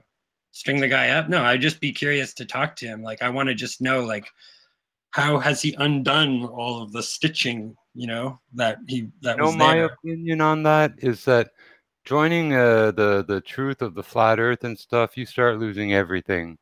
Your friends, your lovers, everyone starts to. That's a big toll. Maybe it was that loss that caused the reversal. I don't agree that you start losing everything. If anything, I've gained more sincere people in flat earth. I mean, yeah, okay, there are people that are not sincere, but the circles that I talk with, both on and offline, are the most sincere people I've met in my life, because we realize that something's not quite right and we're curious as to know what. But with that common denominator between the two of us, I have some of the best, like, I know this is going to sound really geeky and I don't mean it to, but some of the best people that I've met in my life so far are in flat earth. In my real world, that everybody's engrossed in what's happening on Coronation Street and all that nonsense, and I'm not interested in any of that. But in flat earth, everybody's interested in the same topic. And that is not something that I'm losing. That's something I'm gaining. And yeah, but I mean, there are people out there who, like, their marriages are actually on the rocks because of flat earth. It's probably because they talk actually about it. out there losing friends. Like, this is actually happening to people out there. It's probably different for everyone. Their perception of, you know, what's happening around them, you know, and everybody's behavior is going to be different. Some people find that subjects like that very stressful, right? And you have to respect that. Like, for some people, you know, they need to, you know, they're not ready to take that kind of dive. And if you continue to force the issue with people who are not ready for it, or who find the idea of having their reality kind of pulled out from underneath them too stressful, you're going to push them away, right? But you kind of got to gauge people on the basis of their own interest. I mean, that's the approach that I take. Like, I think that you can avoid a lot of the conflict around your friends and family and things who may or may not be interested in the subject by just respecting how their own interest level in these questions, right? And that realizing that, you know, they might come to a point in their life where they're ready to question those things. But it's like, and also just remember that you were presumably you weren't a flat earther your whole life, right? And there might have been other stages that you had to grow through in order to create the conditions that you could accept something like this, right? That you're not even necessarily consciously aware of. So, I mean, I'm just saying, because like I can imagine that it could be difficult in certain like marriages or something, depending on how obsessed people. I mean, I think when you first discover it, you go through a pretty intense period, but it doesn't have to be. I mean, I think you just don't demand that people agree with you, and you'll probably be all right. Yeah, I used to talk to my family a lot about flat Earth, and then it was just not, you know, they weren't interested. Yeah. So I kind of just backed off. And then the other day here, my girlfriend's boyfriend, my daughter's girlfriend, not my girlfriend's boyfriend, my daughter's girlfriend. Well, women's friends are their girlfriends, right? My daughter's boyfriend, he started talking to me late at night when everyone was sleeping, we were sitting talking, and he started asking me about flat Earth. And this is they've been together for 4 years now, so so that was pretty cool. Yeah. Yeah, I think it's like a lot about how you come at it too. Like some people, like they don't want to be they don't want to feel like you're preaching to them, you know? No, because you go into that very quickly. Yeah. You can go into it without realizing it, right? Yeah. And where you may not be respecting their ability to take in what you're saying. Like you know what I mean? Plus, just basically, people don't want to be told that they've been lied to their entire life. They want to look for the lie. None of us liked when we ran across that, and we were like, wait a minute, Well, I think it's You nice mean to to tell get me? stuff confirmed. Oh, yes, they were lying. Of course, they were lying. Yeah. Well, they But might just for be like, some of us, that's how it goes. But for a lot of them, for a lot Yeah. of people, I think it's like, wait a minute, no, No. that can't be real. It can't be, because that's why they go to that question. Why would they lie? Why would they lie? Instead of Or it actually can cause- finding out, sorry, huh? sorry about that. No, instead of finding out the truth of the matter, they go straight to, but why? Why? Why would NASA lie to us? Why would they lie to us? That's not a bad question, but I mean, I think that really, It's maybe not underlying that, they're staving off anxieties that they have, right? Like that they know that their mental stability is kind of, deep down they realize their own fragility in certain areas, and there's some it's like this programming it's programmed to protect itself from being deprogrammed, right? Yeah, exactly. That's a good one. I mean, think about it. There are some people right now who still, to this day, in 2018, refuse to believe that 9/11 was anything than what was told to us on television. Yeah. So, though people like that, they're not ready for flat Earth. They can't even have a discussion about the shape of the Earth because that's been established since they were 3. Yeah, well, because it's like their finger is in a dike, right? They don't want to pull their finger out because if they know if they pull out, if they accept that 9/11 was an inside job, well, that's not going to be the end of it there. This right? is a family show, sir. Oh shit! Oh shit! Oh shit! This is a family show, sir. Sorry, sorry, Did I Miss Waring. I'm sorry. I'm so sorry. Was that me swearing? Merde. Can I say it in French? No, he said there was a finger. He said there was a finger in a dike. Oh, that's not a dike. Well, I meant it literally. That's yeah. I didn't even have that dirty thought even pass through my mind. Me neither. John. It took about a minute to sink into me. I just got it. A finger. Oh, okay. Yeah. Pull your fingers out of those dikes. Put your fingers. And just let the 9/11 juice gush out all over the place. Don't mention the Jews, please. Man. Do you mind? Don't mention the Jews. I thought it was because I said. Yeah. Spray that 9/11 all over the room. Oh no. Yeah, apple juice, orange juice. It's all the same to me. Unicorn farts. Yes. Oh yes, the sweet smell of unicorn farts. You know, They smell just like ether.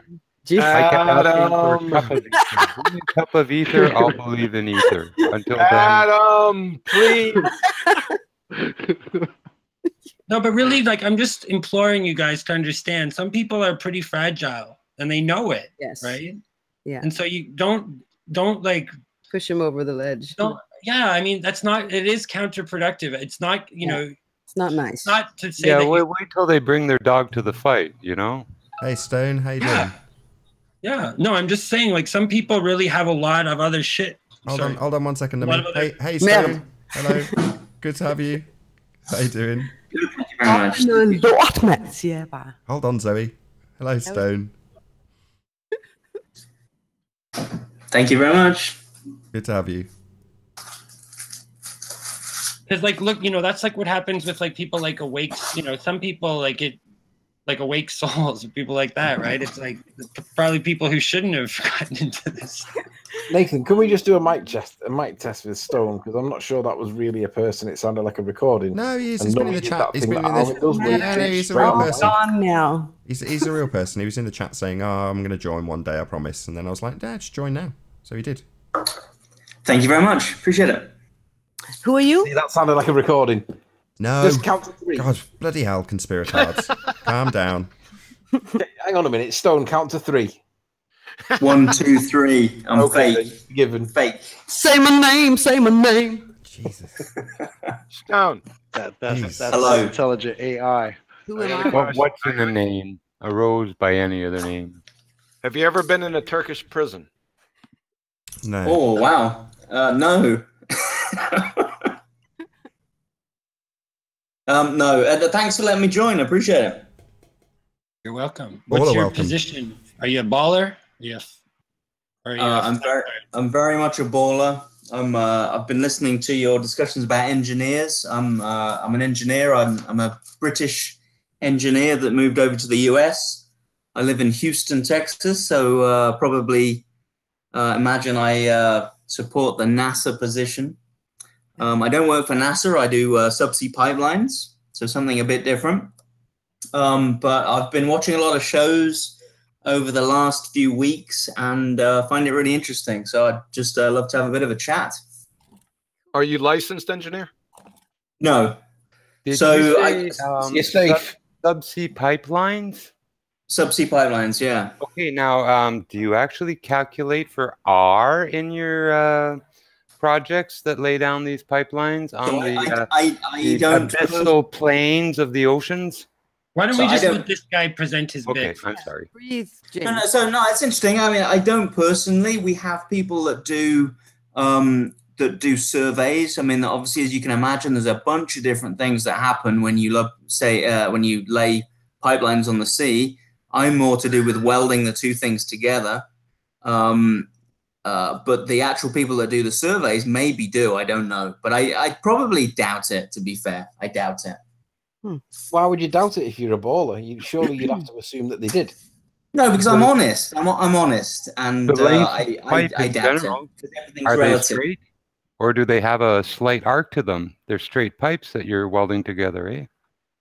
They are straight. Actually, to be honest, what I do is we weld them up on shore in about a mile section, and then a boat comes in and we roll them up on a big wheel, and then we go out to the Gulf of Mexico and we unravel it and drop it down to the bottom of the sea.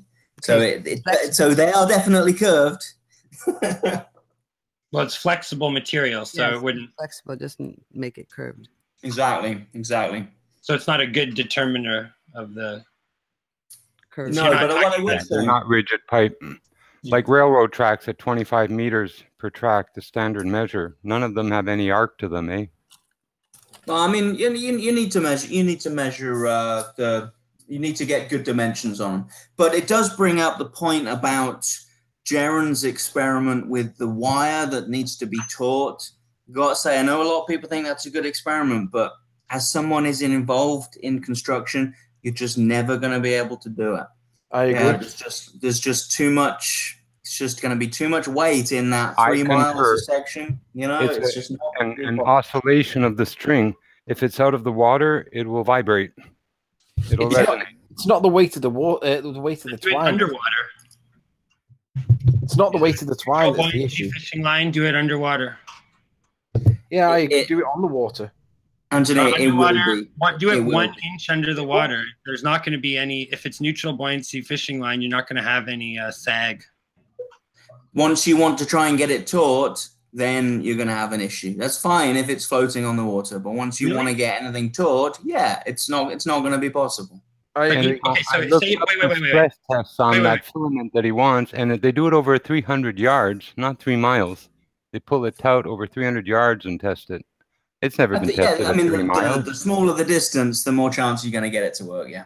So you're saying, like, if I took a neutral buoyancy fishing line and I had it like just separate from this this test, okay? If I just had a long piece, like say, I don't know, 1,000 meters long, even, or 1,000 feet long piece of neutral buoyancy fishing line, so that assumes the density is similar to the water.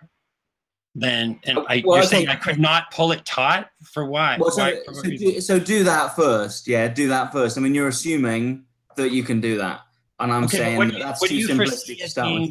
What do you foresee as preventing that from being possible? I don't understand that. That's all. Well, just the fact that the weakest link, like a chain, you pull on something hard enough, it's got a weak spot somewhere. It's going to let go. It'll break. That's one problem. No, because they pulled huge fish from like thousands of feet under the water with these lines. It's not going to break. No, but you're asking it to be perfectly straight. Yeah, I'm just saying, what do you think would prevent that? What if it's a calm lake or something like that? You really think that there's no way you could, like, if I got that thing taut, really, so you can feel it's taut. It's not going to be straight. A neutral buoyancy fishing line underneath the water, calm lake water. Well, you're just assuming a neutral buoyancy material is going to be perfect, which is not. I mean, it's a relative thing. Yeah, neutral buoyancy just means it's going to be roughly, outweighing itself. but in reality, that's not going to make it straight. Yeah, it sort of floats and sort of sinks. I don't understand why not, really, though. Like, what are the okay? Can you just give me an idea of like what kind of forces would be at play? Massive forces. So big that it's not that you're not going to get a winch that's even remotely. Okay, but which ones? Which forces that are so big? Not well, the forces, the lateral forces to pull it. Yeah. Because it's going to stretch. But what's the cause of it? Like, not just the direction or the magnitude, but like what? Yeah, the weight of it. Yeah, the weight. So so you're trying to counteract that by saying it's neutrally buoyant. You do realize the weight of the twine over the whole 3 miles is somewhat ridiculously light, like a packet of cigarettes or something like that, right? 8 ounces, he said. No, well, good luck to you. It's all I say. Honestly, I say good luck and goodbye to that money. No, I'm perfectly willing to hear you out. I'm just curious to know. I just want a bit more. You're just saying, "Oh, it won't work. There's too much force." But I'm curious to know. Like, could we define what the problem with the test is? Like in a more detailed. Because over a large distance, it will stretch, and that stretch will be manifested in it dropping. Yeah. No. Stretching isn't going to make a problem, though, if we know where the 2 points are relative to the surface that we're stretching it across. I mean, that would just mean that there was more tension, but that's how is making it stretch. It has a breaking point. I don't care if it's chain, rope, or this filament. It will have a breaking point. And at 3 miles, tensing it to a point where it's a horizontal line, because it'll want to sag in the middle, and then again, any line will resonate and vibrate with the wind, even a small wind. There's a lot of factors.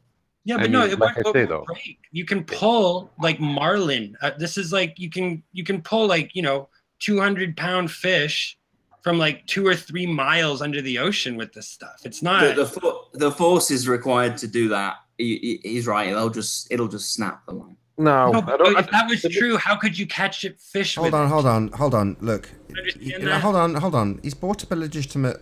You've asked him for a legitimate explanation for why it might fail, and he's saying it'll probably snap. Well, fair enough. Objection noted. Hopefully, it won't snap. If it does, you'll be proven right. Any other objections? Any other reasons why you can see this test failing? If it's above the water, oscillation from wind and breeze. I agree. It'll vibrate. Has to. Natural frequencies. I agree. It's the oscillation that's the issue for me, the big issue. Okay, hold on. That needs expanding on. So it may oscillate like a giant guitar string being blown in the wind. But if it's a couple of inches off the water, what's the effect? So what? Who cares? It might snap again. Is that what you're saying? No, I don't think it'll snap. I think what's most likely is it'll oscillate laterally. Look, do you remember when we were at the top of that hill, Nathan, and we had the tape measure stretched down? Yeah, but it's an inch. Skipping roping. Yeah, but it's an inch wide. Yeah, that caught the wind. Of course, it's an inch wide. Whereas this twine is, it's less than a millimeter wide. It'll catch the wind. Still catch the wind and create vacuums and vortices on either side of the rope, which will cause it to oscillate or move or displace. No, I'm saying do it underwater. That's different. If it was right on the surface, I could say try it on the surface. Yeah, you don't really have to taunt it that much. So, I say do it one hold on, just 1 second. So the conclusion is it needs to be as physically close to the water as possible, right?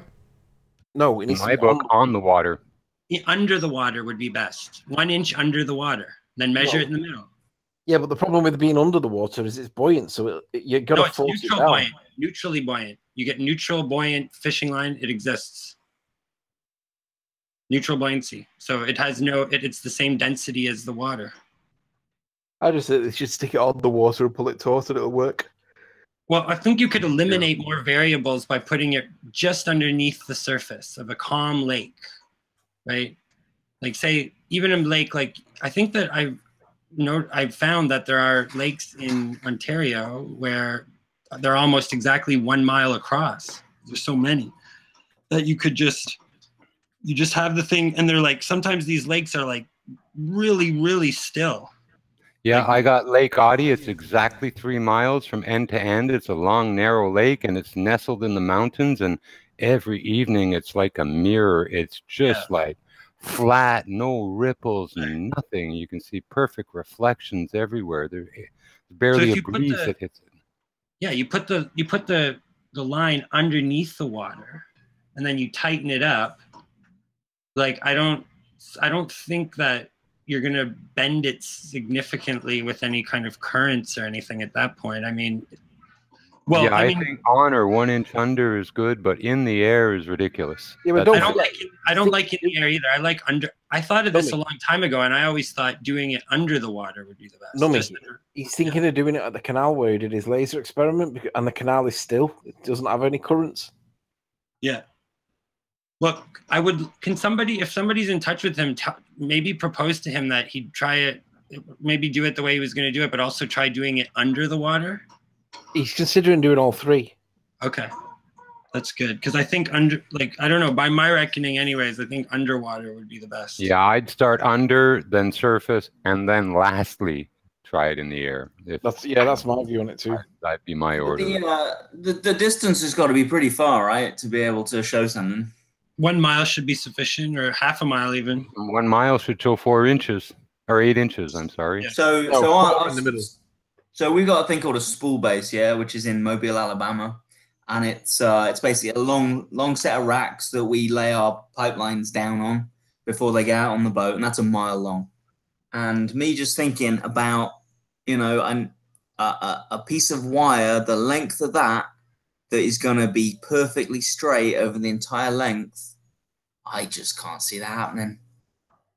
Just really can't. Yeah, it's interesting. I don't see why it wouldn't be if you tightened it. It'll still have a period, like a guitar. You tighten up the string, the frequency changes. That's all that happens. So you can have a nice long string as taut as you want, but it's still a resonant object. It'll want to vibrate. But then you could take many different. You could measure it over time and take an average. I mean, if it's gonna I don't think it's gonna completely destroy the result. So, what if the result shows us that it is as predicted by the globe model, say, right? I don't think that these oscillations are going to maintain it in that static position. Well, no, but I mean, to be honest, so I think what would happen is it would drop, and that would confirm the globe if you want. But I would be the first to say, actually, why would it? I just think that's dropping. So therefore, could I take 1 minute to? You can't say it's dropping. How could you just say it's dropping? I'm just saying, it would drop in the middle due to weight, yeah. No, not if it's the globe. I don't. Well, so you're negating a lot of complication just by saying neutral buoyancy. And no, I'm saying good luck with it. Why would it drop? It's not going to have it's going to be supported by the water underneath it. There's no reason it's not going to be dropping like it would in the air, because we have to think about what it's sitting on. I'm just saying that's a very big simplification. Yeah. Not really.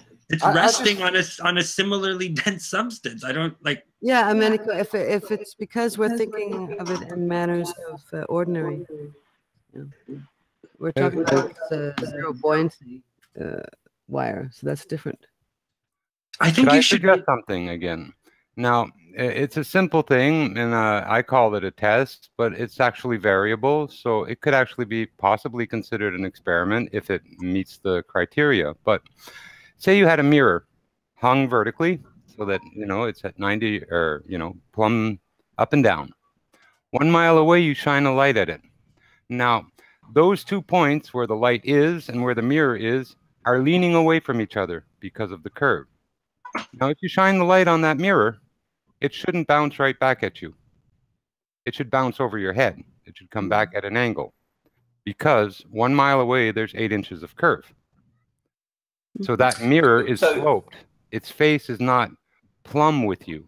So if you shine a light on it and it comes right back at you, then there's no curve there. Back that mirror up and check it again. I think that's a really good test. The problem with that is everyone's shown over all these discussions that light tends to have issues. Yeah, And that's the problem. Ballers have issues. I think we see that light tends to have issues. That's why Jaren wants to do the thing with the wire. Normally, you can't if prove I stand right in front of a mirror and flash the flashlight at it, okay, it's going to come right back at me, the beam, very clearly. Now look, we can see lights and their reflection over miles, but only if they're coming right back at us. Just like, you know, they use a little mirror to shine at someone on a mountain miles away. Same idea. Look, where I am, I'm 1 mile from a building that is really directly in front of me. When I shine my light on it, I have a light that really shines several miles there. I see all the windows light up in that building. If they were leaning away from me with that, you know, angle, because of the curve, because they're a mile away, they should not be plumb to me. I should not see the reflection from those panes of glass. It's the same thing. In theory, that's a very good test. I agree. Yep. So again, what do you mean in theory? Even at 1 mile, if you're pointing it. Well, let me explain it. You know, a lot of these things in reality have problems that screw them up. Yeah. They don't. Ballers have problems. Now we have the mirror. We have it plumb vertical, 1 mile away from the light. We can move the angle of the mirror now and check what happens with the light. See, if it was angled away and shooting over our head, then when we angle the mirror backwards or away from the light, then it should bring it back down to us.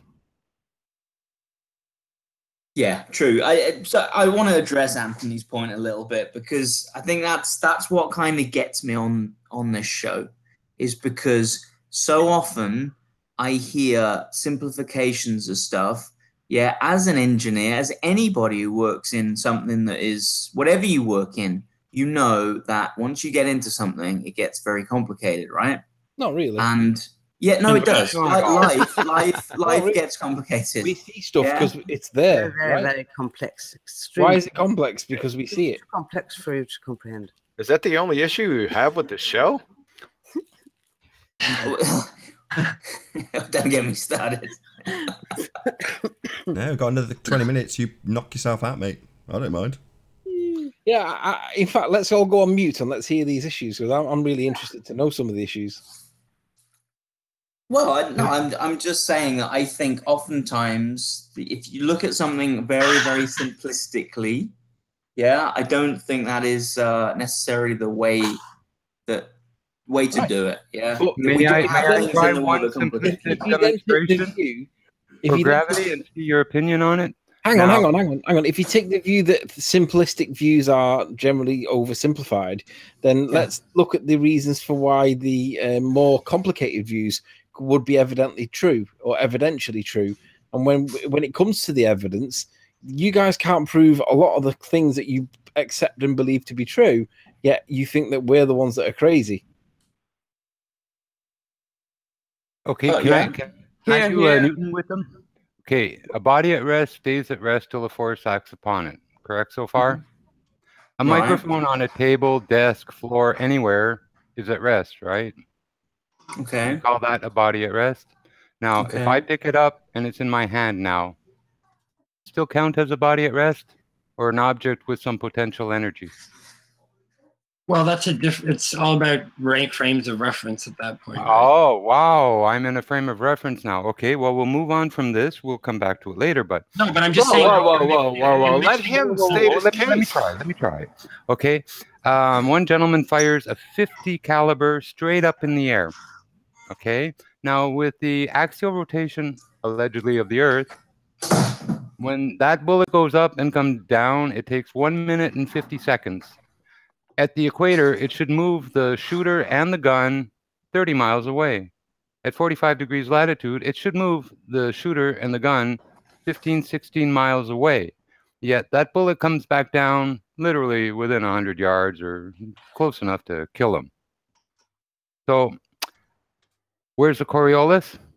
Now, the oversimplification of my example of me standing with a microphone in my hand becoming some kind of frame of reference issue and not just a simple potential energy issue, I'm sorry, I can't go beyond that. I don't know how. Well, potential energy is measuring something else, though. Pardon me? I'm just saying the potential energy thing doesn't have to do with frames of reference, right? It's more of like, look, I pick up a mic. Is it now not, I'm threatening to drop it. Is it not about frame of reference, but just me holding back its potential energy? If I go to the top of the Empire State Building with a can of soup and hold it over the edge, it's still me holding back the release of that potential energy that I gave it, bringing it up to the top of the roof. I still don't understand where you're coming out with, the importance of a frame of reference or something. Because you asked if it was moving. Hey, wait a second. Let Stone give his argument. You're correct in what you're saying. All that potential energy, we got it. But Stone was trying to state his case, and you two guys are arguing. I'm just trying to clarify things. I'm not trying I'm not talking to you, Nummy. But I thought he was going to state his case, and you guys jumped all over him. Okay, sorry. Well, look, I'm not going to say anything new. Yeah, you guys every day are arguing the stuff like the picture we're showing right now. Yeah, I don't see how that isn't just ultimate proof of curvature of Earth. I can't see the bottom of those turbines. They don't appear to be much smaller as per perspective. There you go, game, set, and match. That's all I need, right? How about the microphone in the hand? Hold on, just 1 second. Just 1 second. So, do you know what's in the background? What's in the background? I'm asking you. You said this is proof of curvature. What's that in the background? There's a hill. There's a hill. A hill? There's something there, right? Well, you tell me. It's proof of curve, right? But so I can see some sea. I can see some turbines in the front, let's say, turbines in the back that are smaller, but they're not disappearing with perspective. And then there's some kind of maybe a hump or something. There's maybe some, I don't know what that is. Is that land in the far distance? I'll put you out in misery. Number one, they are disappearing with perspective. There is absolutely Aries diffraction along this line. Would they not be so much smaller to the point where if they were on the horizon, they would just be getting smaller and smaller until you can't see them anymore? No, there's an angular size reduction based on their distance and a narrowing of the angle towards them, which means that you will lose them from the bottom up in the area called Aries diffraction. But then should be able to see a line behind that further disappearing. Oh, well, you should. If it was, I'll just address that too. The thing that you didn't know in the background is the Isle of Man. At about 50 miles distance, shouldn't be there. It should be long gone behind a curved Earth that you presuppose with no proof of a radius. But there it sits. Not only that, we can see the transmission tower on the top of it. So we absolutely know what it is. Yeah? So why can't we see a line of the floor going all the way from the beginning of the picture to all the way to that land? Why can't we see that? He just told you. Aries diffraction and a narrowing of the angle to the bottom of things. So in the same respect that we are losing these wind turbines from the bottom up because of a narrowing of the viewing angle, we also miss the bottom of the mountain in the background. It has reduced in angular size because of its distance, and we have a narrowing of a viewing angle towards the bottom of it as it gets further and further away, to the point where the angle becomes nothing, and then you lose it completely. So you do have some rule that allows you for stuff to disappear from the bottom? Yes, it's called Aries diffraction. Or the diffraction limit. See Raleigh's criterion. Correct. Okay. So we've just accounted for the turbines and how they're disappearing from the bottom up. Now I'd like you to account for why we can see the Isle of Man 50 miles away when it should be long gone behind Earth curve. So can you explain that to me, please? Well, I don't think I need to explain that. Yes, you do. I'm not on here to... Yes, you do. You asked us to explain why the turbines are appearing to go over a curve. Now, we've explained that with two specific things that you need to go and look up. Yeah? Now I want you to explain... Yeah, well, it's okay. Well, I'm still going to ask you the question. You've stuttered around it and now you're talking over me, so I'll just repeat the question. Why can we see the Isle of Man? Why isn't it gone behind Earth curve? Well, because these specific things, these specific small items you bring up, you miss the bigger picture. No, this is the big picture. It's on screen. It's massive. I'm going to make it even bigger. if you think it's not a big enough picture, my friend, because that's what the you're big doing. picture. He's missing the bigger picture. Yeah, you're missing the big picture, my friend. So I'm going to ask it a third time. Why can we see this island in the background, which should have disappeared if we lived on a sphere? Says you.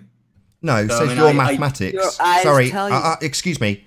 No, says your begging the question, proof of nothing, perspective hijacking mathematics. That's what says it should be gone, not me. Yeah, it says you, man. It's not us that say that. It's you. Chocolate. Hold on. Yeah, hold on. But that's the point. You guys bring up specific little details and try and explain it all away. And but you do understand. Hold on, chocolate. Hold on a second, chocolate. Breathe and yield and see it. Hold on. Let him go. Let Nathan go. All right. No, I want to hear. I want to hear Stone. Looking at specific tiny pictures, and arguing the points of you can see this, you can see that. There are many different things that add up to give us the opinion that the Earth is a globe. Yeah, many.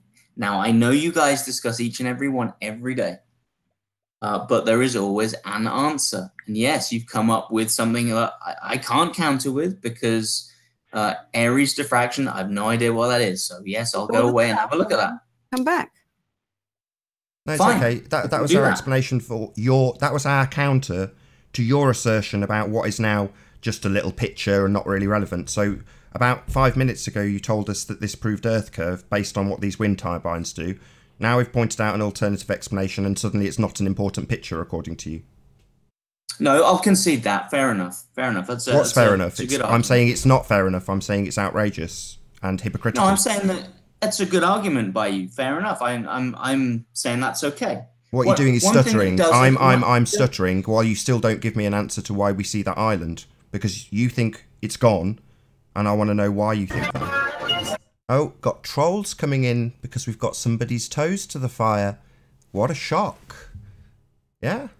This guy's starting to concede stuff, so the trolls start to come.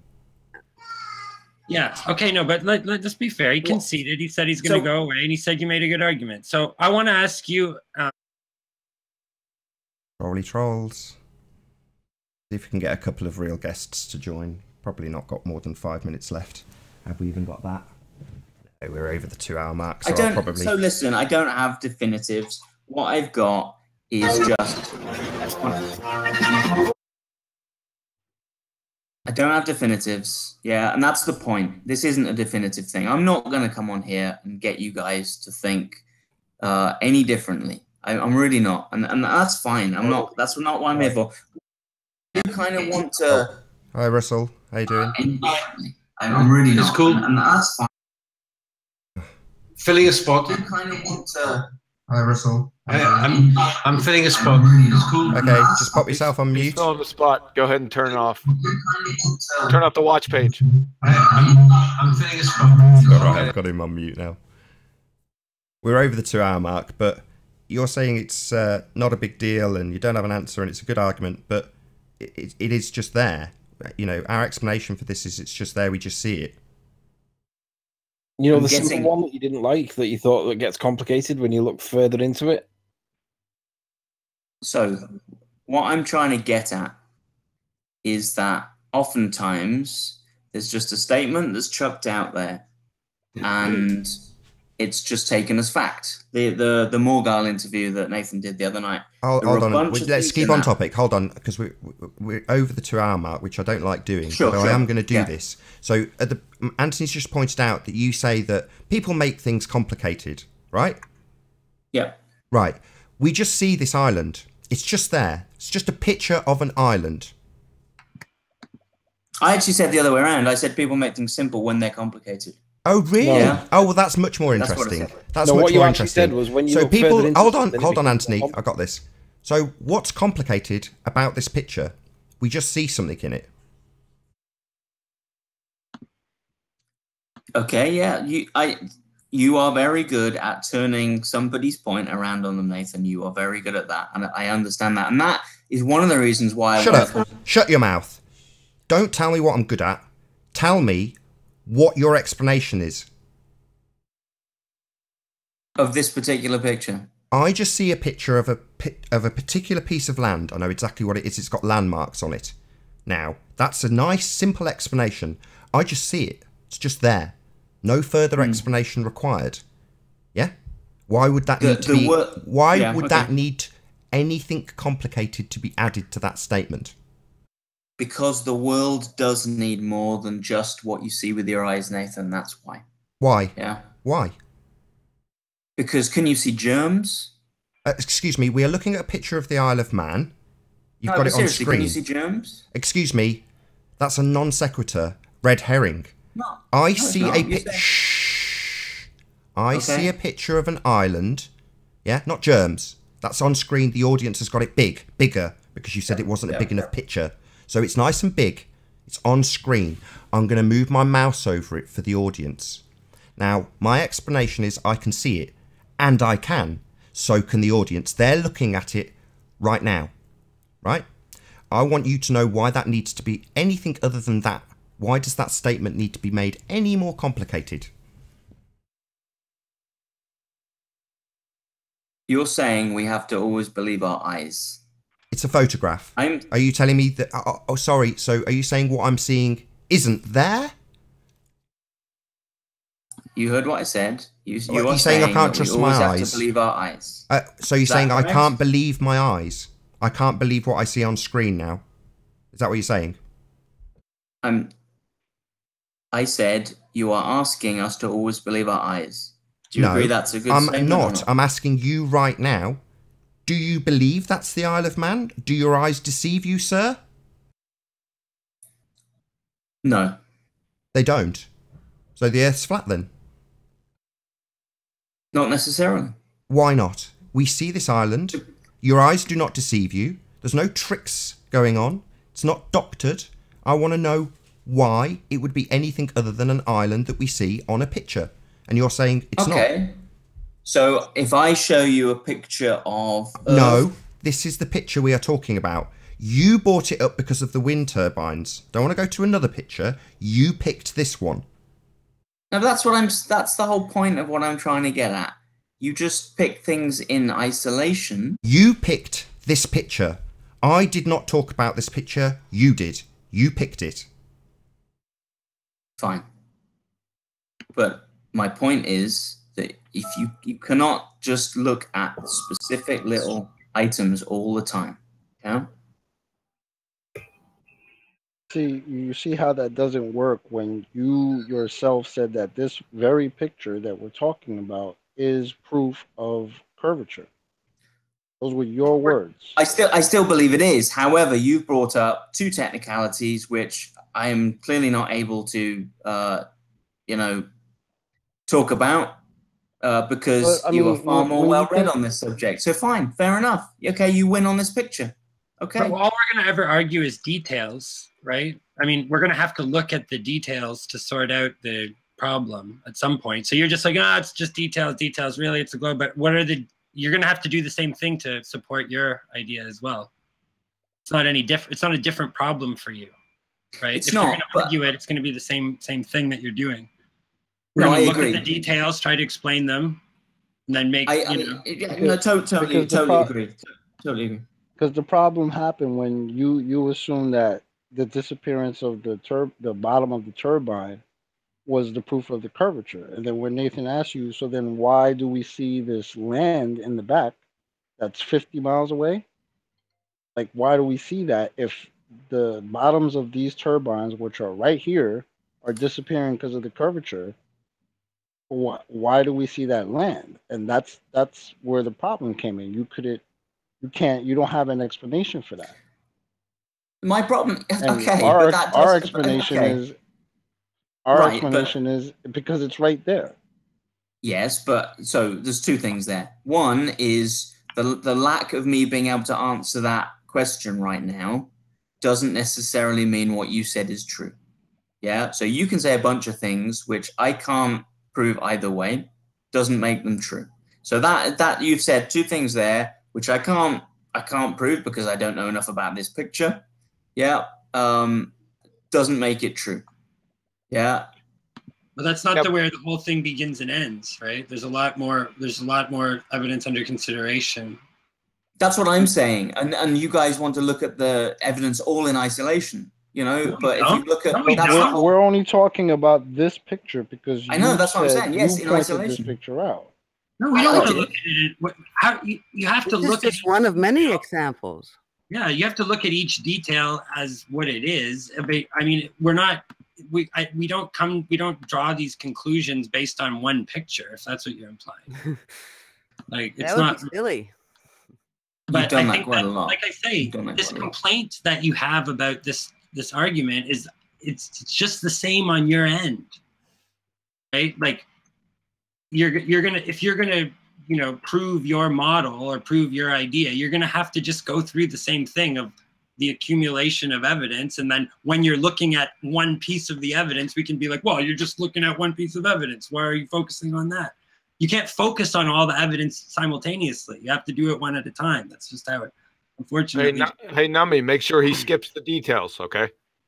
No, but if you look at it all in all in collectively, it all does make the better case for a globe. It does. Says you.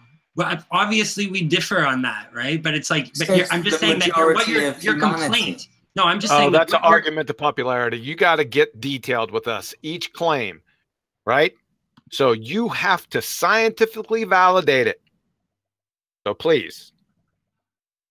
Proceed.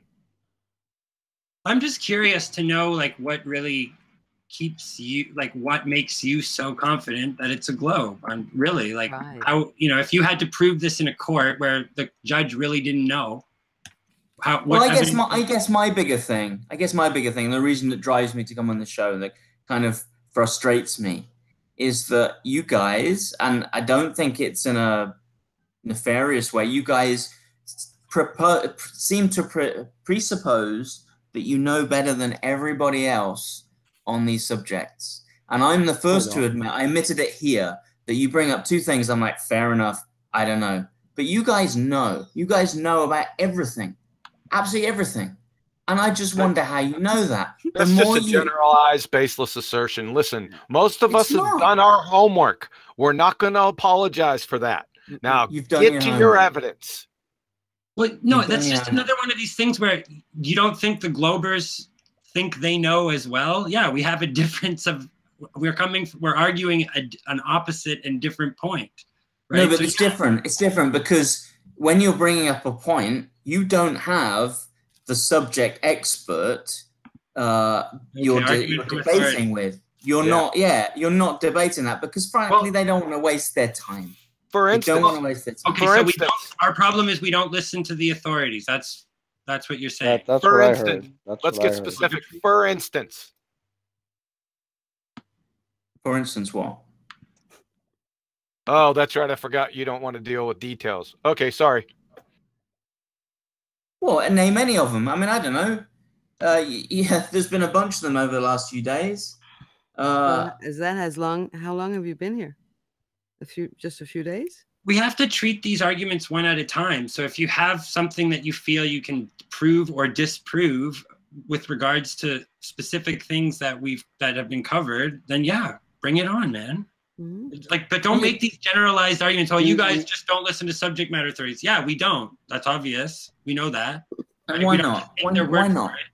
Why not? And you also you claim that we come off like we know everything, but you have to understand we all kind of I mean, I don't want to speak for everybody, but most of us came from the globe side. Most of us were taught, just like you were, to believe that we live on a magical spinning water ball. Okay. Right? The reason, and we have looked at that and we have decided for ourselves that that's not really the case. It's not like we know everything. We just are more open to what's actually going on in reality as opposed to just believing what we just read in our textbooks. But, The experts are making the same. The experts are falling into the trap of just making baseless assumptions from the start as well, and we can see that, right? And also, your argument. The reason that we don't just take subject matter experts' word for it is because that's fallacious reasoning. That's why it's not a good way to reason things. Oh, some guy with the white coat said. That's not an argument. That's why we don't accept it. Because if that's your argument, well, you should just accept subject matter experts' opinion or what they conclude. Well, that's fallacious reasoning. That's why we don't accept it. Yeah. It's religion. Because the guys in the white coats are the guys telling us that water conforms to the outside shape of a ball. Yeah, they're priests spinning and flying through space. See, we're I'm all sorry, from but Missouri. I don't believe that. We're all from Missouri. You got to show us. Nobody can ever show you that, though. You know that, yeah? You know no one can ever show you that. So then why do they believe that if nobody can show me that? Why should I believe can show you that. I can show you a wholeheartedly? picture. I can show you a picture from outer space. But guess what? You don't want to believe that. Well, yeah. Well, why do you? I would love to believe it. It's just that it looks like complete crap. Yeah. And it could be fake. So Outer it's not Just so you know, I used to believe those pictures. Hold on a second. He said outer space, right? I can show you a picture from outer space. How can you have a vacuum attached to a non-vacuum without a physical barrier between the two? So here's a prime example. You guys think that you are able to start all your arguments with you guys. Sorry. Yes, us Missourians. Go ahead. And girls. Sorry, apologies. No, I'm not a feminist. Please. It's not even that. It's that you're assuming that we're all of like mind about every single point. And that's the point in your argument has nothing to do with what I know that might be true. Yeah, it's a stereotype. It's a stereotype. So try to stay away from that one. Yeah, I don't know. It doesn't matter. It doesn't have anything to do with what we're arguing. I just wonder why that is an example of one where I think it's a very complicated subject. I don't have a clue where to start. Yeah, and I've got a good amount of secondary education. I don't know why you don't seek out somebody who could tell you that and have a decent argument. Why? I already know the laws of entropy. Why do I need to do that?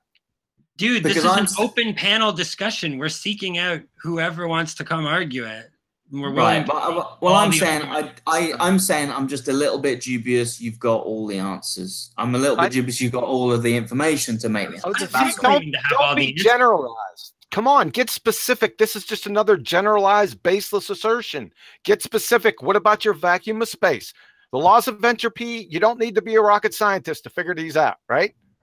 Where do you get a vacuum attached to a non-vacuum without a barrier separating them? It's easy. The Earth in space, yeah.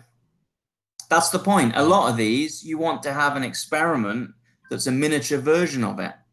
And you're not going to. We just want evidence. We just want evidence. Evidence. There is evidence. There's pictures of it from outer space. I mean, okay. Wait a second, Nami, wait a second. Listen, you said you live in Houston, right? I do. You know Home Depots or Lowe's? You know the home improvement stores? Correct. What you need to do, right? You need to walk into one of those stores and you gather all the staff around you, right? And what I want you to ask them, I want you to ask them for compressed air on one condition, that they don't provide you no container with it. Okay. Now, after they're done laughing and security takes you away, you come back and tell us your answer. Thanks. And the picture of outer space, show me in the picture of outer space where we see the vacuum exactly, or the barrier, the borderline between the vacuum and the non-vacuum. Because you said you can see it in the picture of space, the vacuum. But why do you think it has to simplify to that specific example? Well, that's part of the model. But also, obviously, many of these pictures are not even claimed to be. They're all claimed to be photoshopped, spliced together out of data. They're not photographs. Well, there's a bunch. There's Don't worry about the photographs. Don't worry about the photographs. We started talking about a vacuum attached to a non-vacuum just to prove his fairy tale medium and end it there. It takes everything out.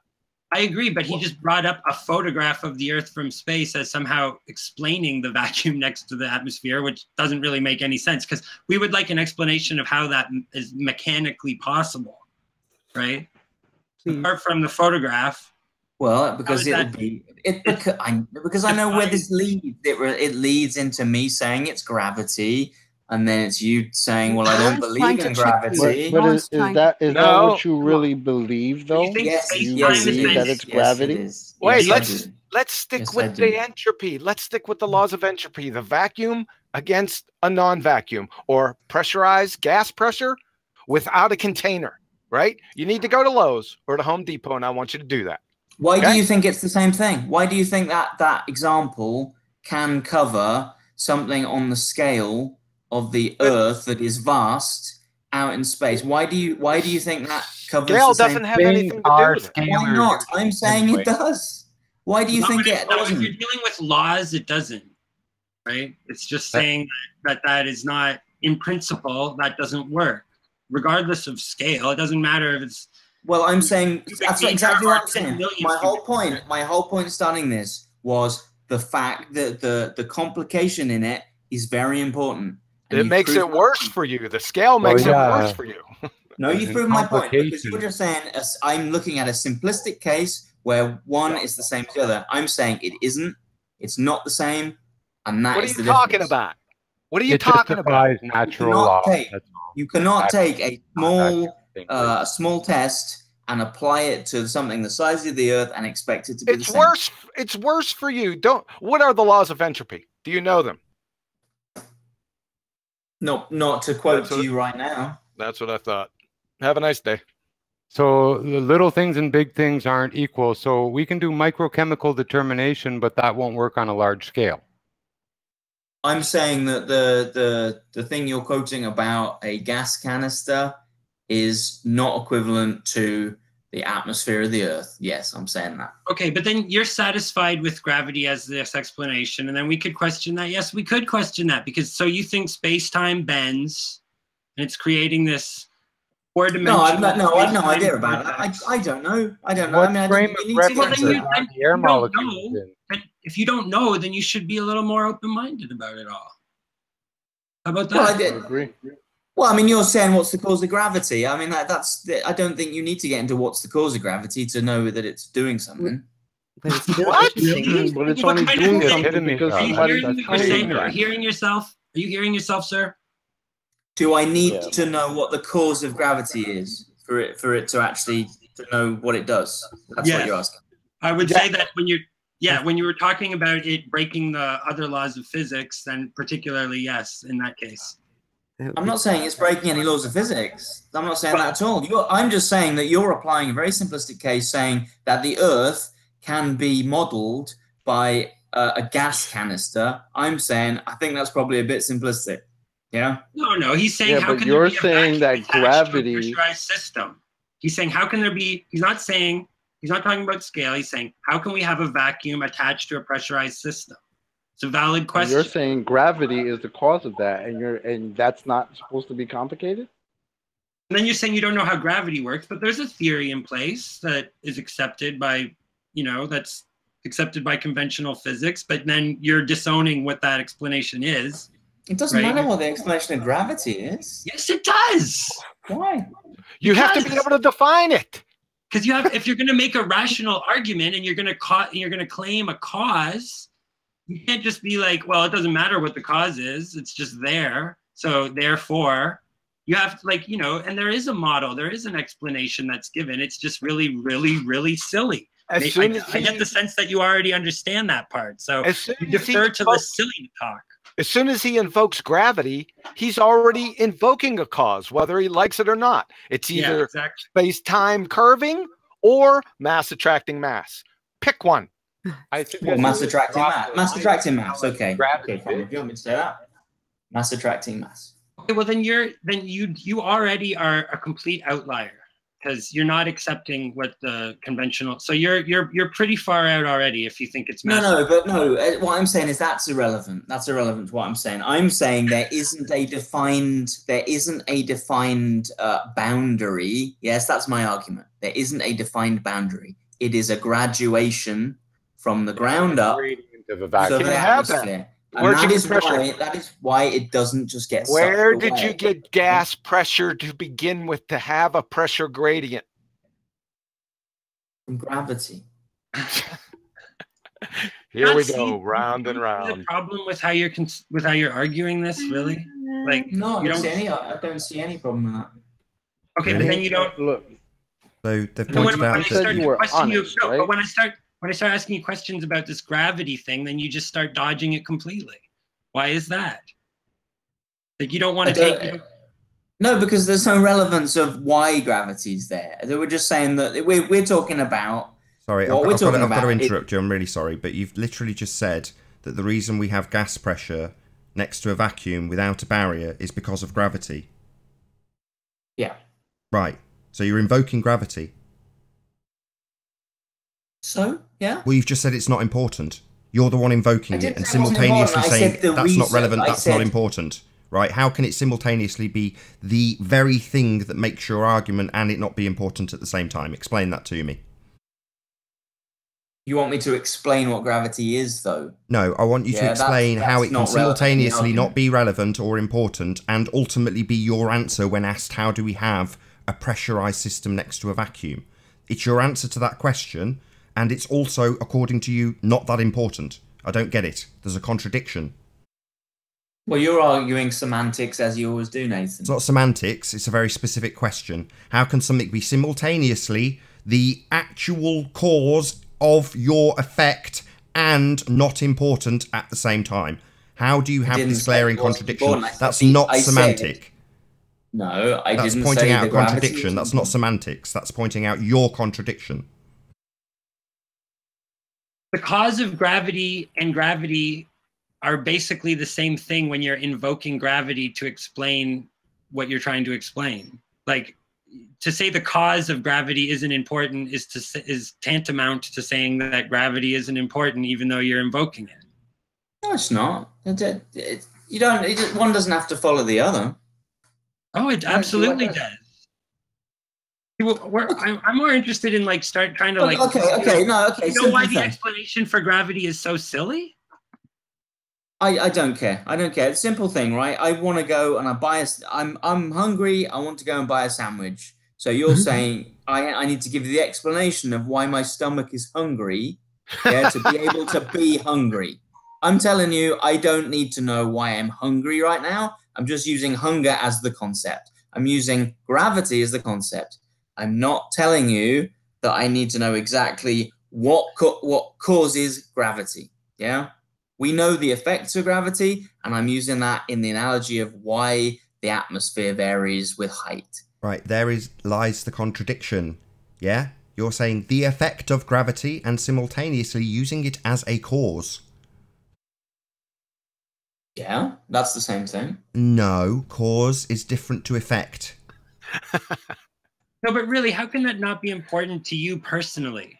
That you can just write that off. Like I'm speaking you more to just a person to person here. Like, how can you make this argument and then just just blow off? That's kind of what I want to get into. I agree. It's because I'm an engineer, yeah, and we use concepts. We walk past the underlying physics of concepts and we start using them, yeah. And my whole life is using concepts that someone else has worked out what it's all about, and you just use those as a tool then. And so yeah, in this instance I'm using gravity as a tool to get to something else. Get specific.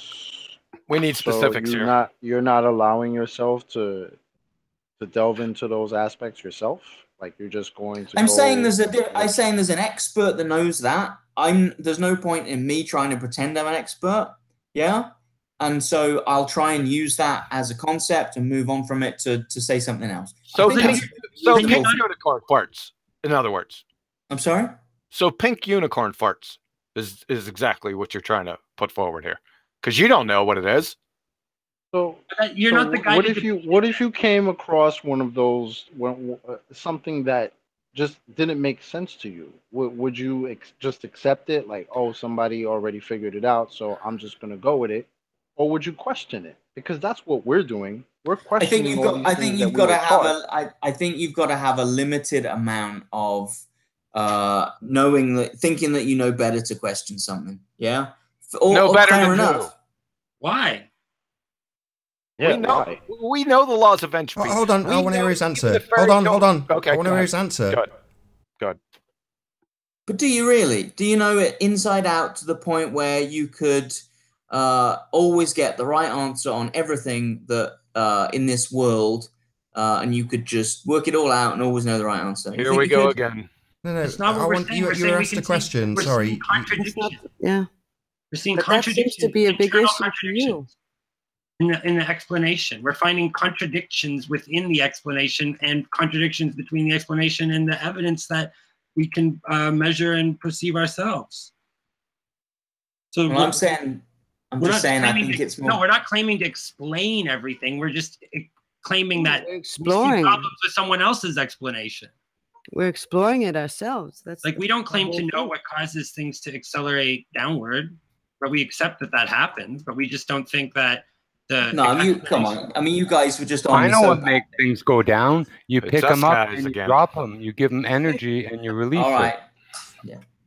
Okay, but the reason underlying that, I mean, why does it go down instead of sideways? We don't know what the mechanism. We're not claiming to know with certainty what the mechanism behind that is. The way that A strong enough wind, it'll blow anything sideways.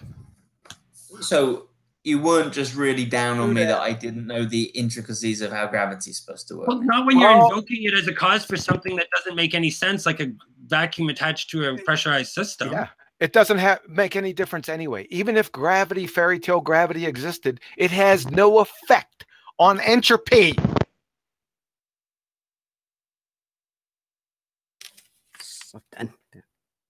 See, we're pointing out contradictions, right? We're saying that they're saying this one thing, and then it contradicts this other thing they're also saying. So that can't work, right? Yeah, but I would say that if people have done, there are people who are experts in the field that have done a bunch of work, and they don't think there is that contradiction because where there have been. Yes, they do. How do you know?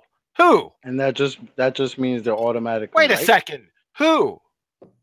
Bunchen. Come on.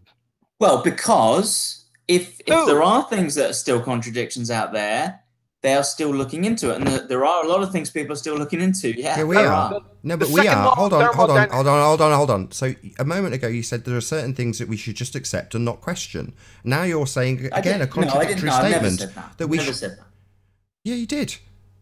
I didn't say you should never question. I'm just saying you use people's information that they've previously done, and you use that as a tool to try and do something else. Right, but now you're saying that those same people. Hold on. Sorry, one second. Now you're saying those same people, if there are contradictions, these mystical people that aren't you are going to be looking into those contradictions. And we're saying, no, we're looking into those contradictions. And you're saying, no, other people would be looking into them. You don't need to look into them, right? You can look into them if you want. I'm just saying maybe you shouldn't be. We are. We're telling you. So we are. Hold on. It as wasn't a hypothetical. This is actually happening right now. You've told us, well, you pretend to know everything. No, we're pulling apart nonsense. And you're saying, well, there's men in white coats somewhere that can confirm this. And we're saying, well, who? And you go, well, and then you ask us a question. People. We have more humility. That's what you're perceiving as arrogance is actually humility. Yeah, you're the one projecting. Yeah. We're not ask claiming any one of us what is the sun. We don't know. We don't know what the hell. Not only are we not claiming that there is a pressurized system or that we understand what's up there in any way, shape, or form. Not only are we not claiming that, right? We are saying that you are claiming it, and what's your evidence? And then when you give it us, we pick it apart. And when we pick that apart, and you exactly.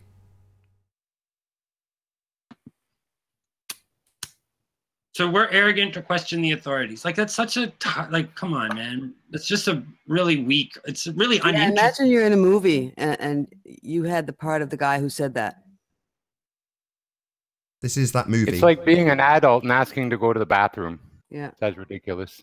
Is it okay if I think a little just over here instead of, going on the straight and narrow. If they're lying to us, all the time. I just want to look over here just for a second. What's a bathroom? We need an expert to tell us. The problem with your kind of thinking is that if they're lying to you, you're never going to figure it out because you don't believe in asking questions to authority. Right? You're just you're caught in the headlights of authority think. Right? You're never going to know enough to answer that question, I'm afraid. We know enough to refute you.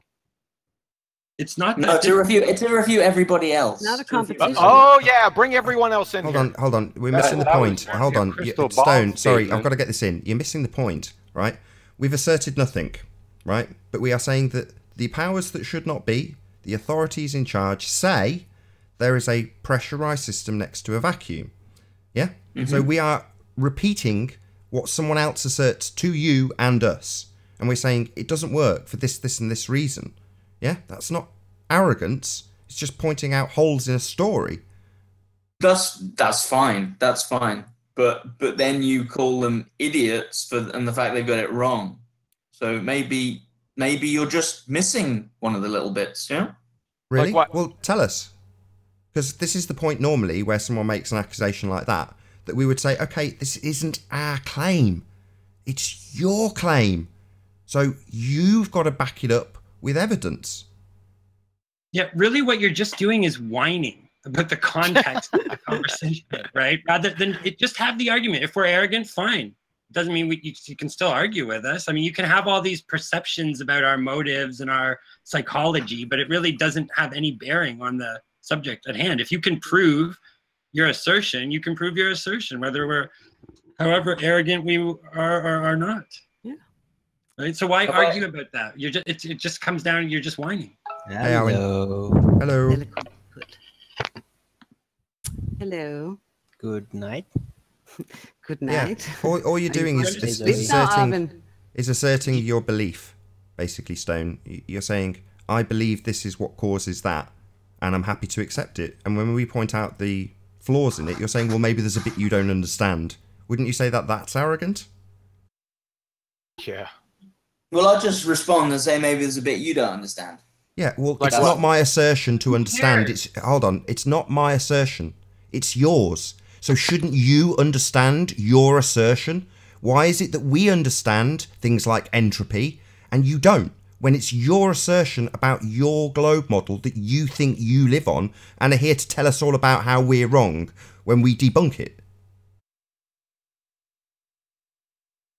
Well, as I say, there's a bunch of different things that you can look at, and going from actual photographic evidence in front of your eyes all the way down to movement of the sun, a bunch of different things. Now,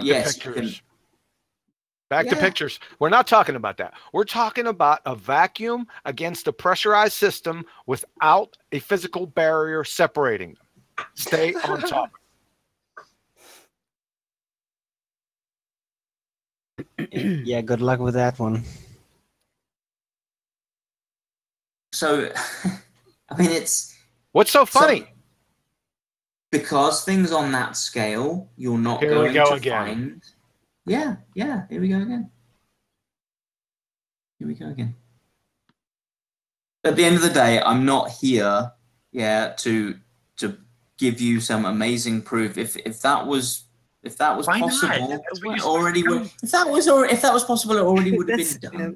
How about this is where I give off my little speech. Sorry, got to rattle off my little speech at this point, which is to say, it would already be done if there was proof. You've had 2,000 years of apparently the whole body of science backing the assertion that we live on a sphere, and you're saying there isn't any proof. If they had it, they'd have presented it already.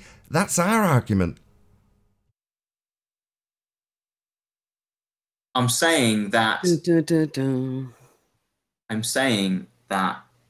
to find some one set statement that could prevent you from having a comeback doesn't exist. Because the world's full of complication. If there was a proof, and enough complication that you're never going to accept any of the arguments. How do you know that? How do you know what I'm going to accept or not accept? What do you got? Special evil mind powers or something? Hold on a second. Just talk over me then. Can you hear me talking? Why do you talk over me? That pisses me off. Give it a break. Let's try and all keep our cool. Come on. I mean, I'm talking to this guy, and he starts to over-talking me. Don't be drama queen. Just finish what you're Drama saying. Oh, yeah, don't antagonize each other, for God's sake. Come on. Oh, God. Me like that. Infighting.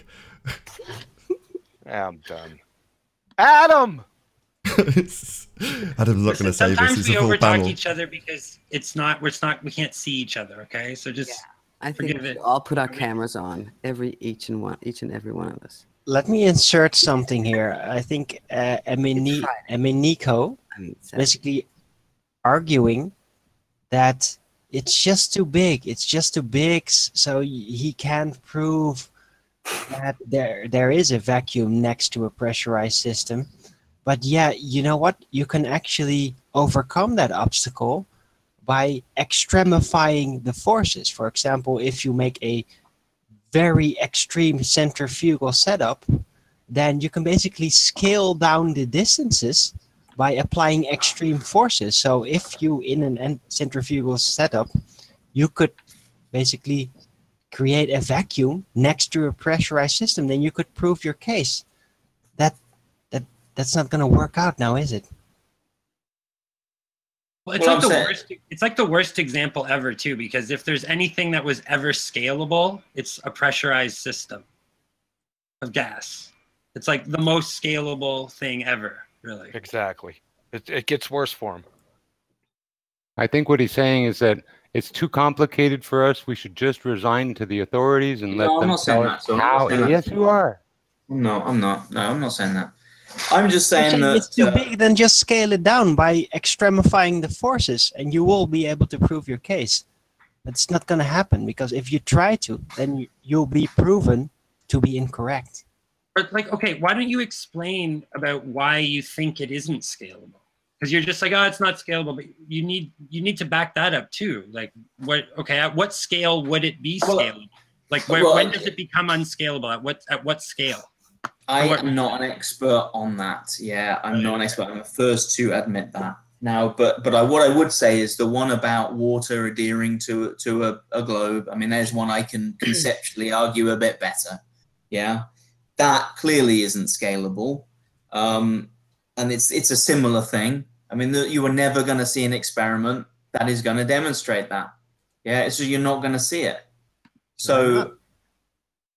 Because it requires the enormity of the Earth's mass to be able to do that. Yeah. Or it's simply not possible. Why can't you basically scale it down by extremifying the forces? It should be simple. Because the gravitational forces wouldn't do that. Uh-oh, gravity? Which gravity? Well, the gravitational pull, so-called, is a force, right? So if you just extremify the force, then you can scale down the setup and see if it does work in a much smaller scale. Yeah, but that's what I've been saying. I doubt you could do that, because you get units that cannot be smaller than they are, right? So a unit of water, whatever it is, the unit becomes so small that eventually it's no longer what it is anymore. What does that even mean? You're talking out your ass. That doesn't mean anything. So if you're going to apply forces like in a centrifuge, you will be able to press that water to the side of the centrifuge. Just like on the Earth, as supposedly gravitational pull is pulling it to the center. Elbow. And you can extremify that, and it's still going to push to the sides, and the air, all the gases are going to divide from light to heavy in the same manner as density and buoyancy does when forces are applied.